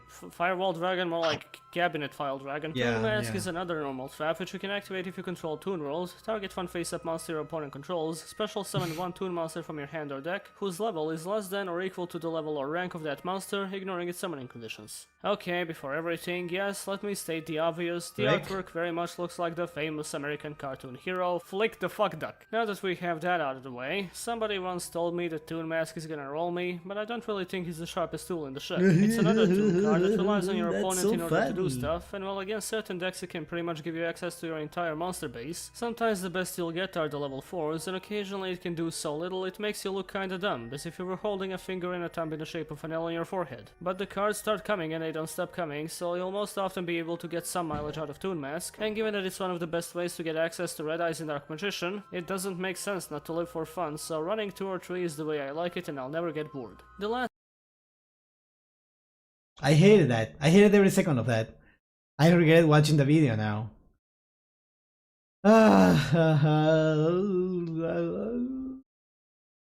No, they are cards that look cool in concept, but they are just bad. I feel like Toon should be one of those archetypes that should consistently be good, like that, like Blue Eyes or Dark Magician. Right? It's one of the main cards from the anime, the main archetype from the anime or whatever. I don't know. Oh, it deserves to be good since it is a deck of the first main villain, but Relinquish ever got to be good instead. Was Relinquish good? It should be annoying, consistently annoying. Why? Okay, I understand why thematically it would make sense, but why would anyone want more annoying cards, right? It's like we already have things like Labyrinth that is super annoying. I don't think like Fluander is. Like those are annoying cards and everyone hates them. Do we want that for Toon? At least people will be like, oh, but it looks cool at least. I don't know. Last Toon card is Toon Defense, a continuous trap that says, when an opponent's monster declares an attack targeting a face-up level 4 or lower Toon monster you control, you can make the attack into a direct attack instead. What? This was the kind of masochism Toon players had to subject themselves to in order to protect their monsters quite a few years ago, but with the revolution of the cartoon industry, they all immigrated into CalArts, Toon Kingdom. Just don't bother with this one. Now, I'm not some kind of a nostalgia critic, but I'm gonna grade some Toons here. Their consistency is not amazing, but not too bad either. After all, they do. Labyrinth isn't annoying, it's a war crime. That's what I'm saying. They could seriously use some better archetypal swarming tools. Their power Relinquish output has cards the development potential to is be banned. massive, but the summoning Use sickness and Snake. occasional lack of field presence highly dampens it. Their recovery is essentially non-existent. They have amazing protection in the form of Toon Kingdom, but that's about it. A single piece of spell and trap removal and you lose the game of Defend the Castle. They have a lot of variety in their back row, allowing for adaptability on the go, and there are a few different variations of Toon builds you can go for these days, so I'll give it a somewhat generous 3. What? As a Toon deck, focusing This is very extensively on generous, using as honestly. many decent Toon cards as possible, going so far as to run a couple of Toon Mermaids, mainly because the deck is desperate for more level 4s. Wait, I feel like Toons got more support after this, right? There is Toon Blackluster Soldier that wasn't here, if I remember, and I don't know what else did they add. Pre-Toon Chaos. Okay, what else am I? Wasn't it Blackluster Soldier? Oh no. Go second if possible, fill up the extra deck with whatever you want. However, I very much recommend Chimera Tech Mega Fleet Dragon because it gives Toon Cyber Dragon a lot more utility. Toons are definitely a unique part of Yu-Gi-Oh's archive of archetypes, mainly due to not having a single solitary original monster of their own, and due to the spell and trap lineup being so incredibly wacky. I honestly believe this deck has the potential to become incredibly dangerous given the right tools to play with. Couple that up with the aesthetics that seem to be extremely well received by the fanbase, and you get yourself a real Disney classic. Or We've seen fan arts here, right? Manga Ryu-Ran spin-off comic. Oh, here we go. Ojama Line prank calls. Let's go! Ojama Country Docu Rentals, this is the head ass speaking. Hello, this is Ojama Line. Oh, me too. Wow, I'm sorry to hear that. So, can I can I ask you something? Sure, I guess. Is your refrigerator running? What? Or you better turn it on. Sir, oh man, I really got him. I'm so lonely. Oh, well hello kind stranger. Oh my god. Yes, please, take me out.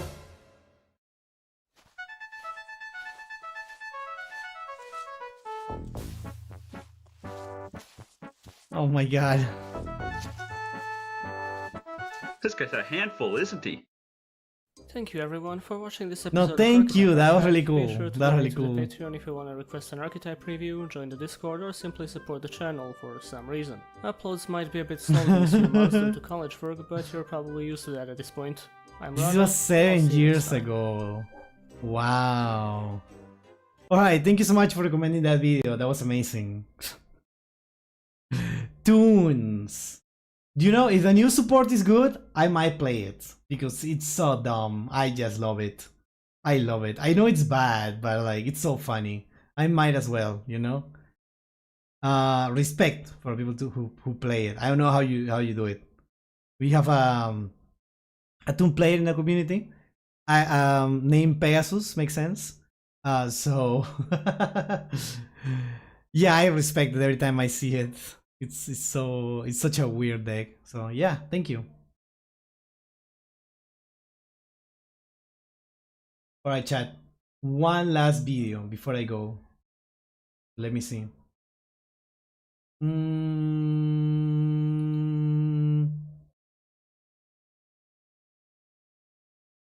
I think I have a short video here somewhere before we go.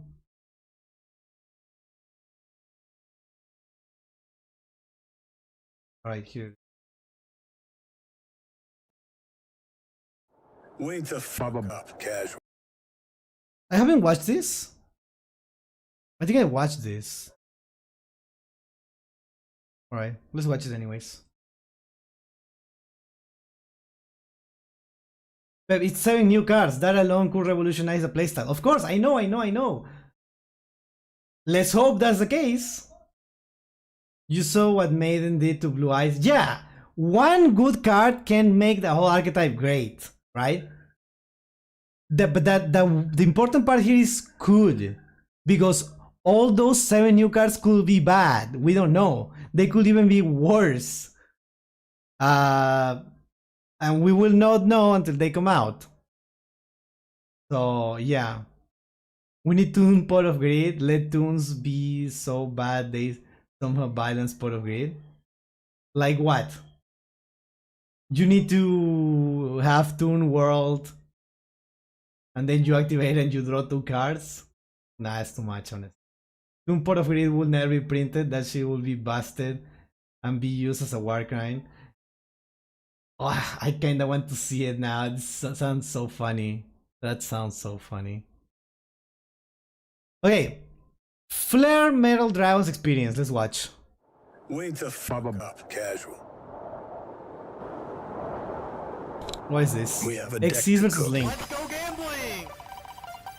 You know, I wasn't really into Master Duel at the time, so I don't know how the meta this time. Let's go.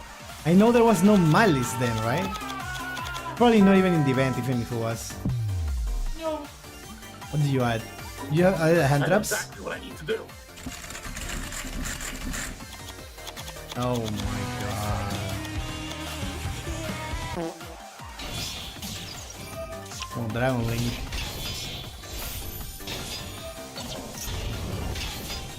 Oh, I love the editing, dude. The editing is always so fire. Delay incoming. Classic. Look how they mess with my boy.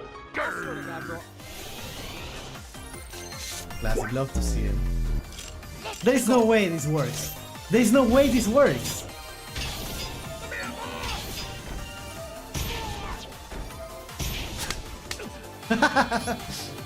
What now? No. Yes. Okay.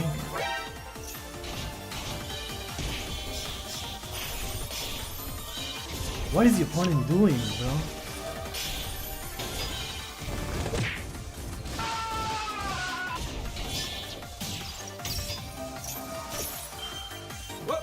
Here I come. There's no way you cannot do. Oh, okay.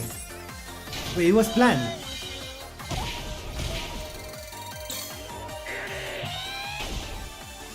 Just attack. Oh my god.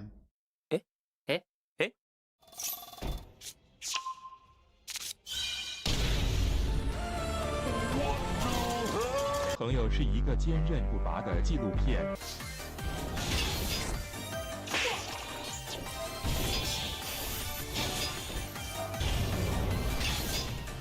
Wow. Survival rate 5%. Another day, another live twin sprite. Yes. What is he doing?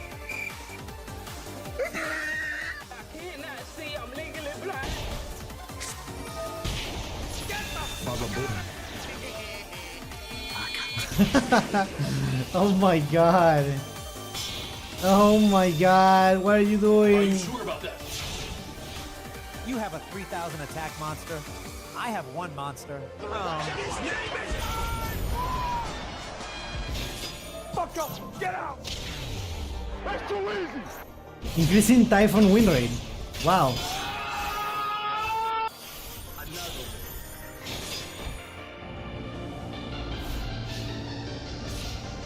Not great, not terrible. It's gonna be a long day.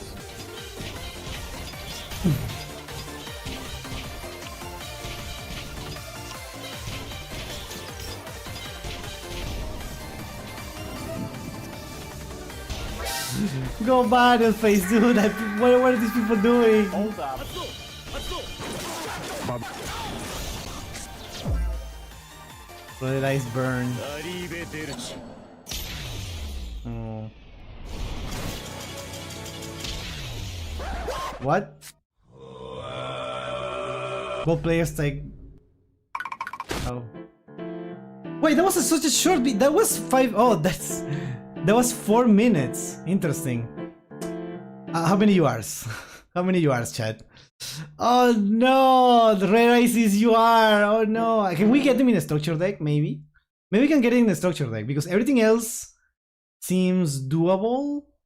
I think if we don't build Kashtira and we add something else, we can make it work. It's cheap actually. No structure deck? Well, we are fucked. We're fucked. Hello, Dark EV.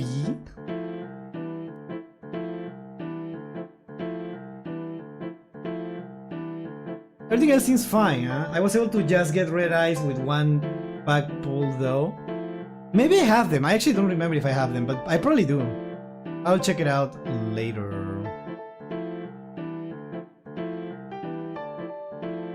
Yeah, I know there is always something at the end, so we'll see that very soon. Kashtira. But I hate that. I would never play Kashtira. It seems like something like... That's annoying. See, that we were talking about how toons were annoying, and they have the potential to be annoying. They will never be as annoying as something like Kashtira. Don't worry, Pepper. Next year, Red Eye support. Surely next year, Master Duel 5th anniversary, we'll all get Red Eyes Black Dragons. Yeah, we'll get so many stuff for that. There was nothing at the end. That's fun. Who's that guy? Oh my god, that's so funny. Yeah, cool video as always. A really an old one, an oldie but goldie. Yeah. Yeah, thank you so much, Pablo, for commenting that video. Like, you can actually play Cash, but that's why it's annoying and even more hateful to use. Hateful is a word. What is this? How long is this video? Oh no, I'm not watching this video. I'm so sorry. I think we ended here. It's a little late for me, and I have to go to work.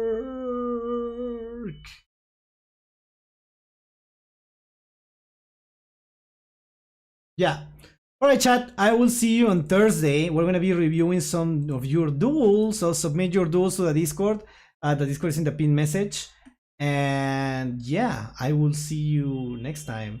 And don't worry, on Sunday, we're going to be watching the YCS. I forgot that. Richmond, right? Yeah, we're going to be watching YCS Richmond. So yeah, I hope to see you there. And we will have more reactions next week, probably Monday or Tuesday. I will let you know during the weekend. You should do something for say goodbye. What do you mean? Like, should I just have like a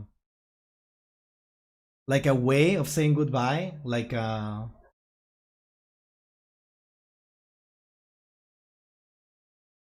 huge bye bye? Yeah, totally. All right, bye bye everyone. Bye bye.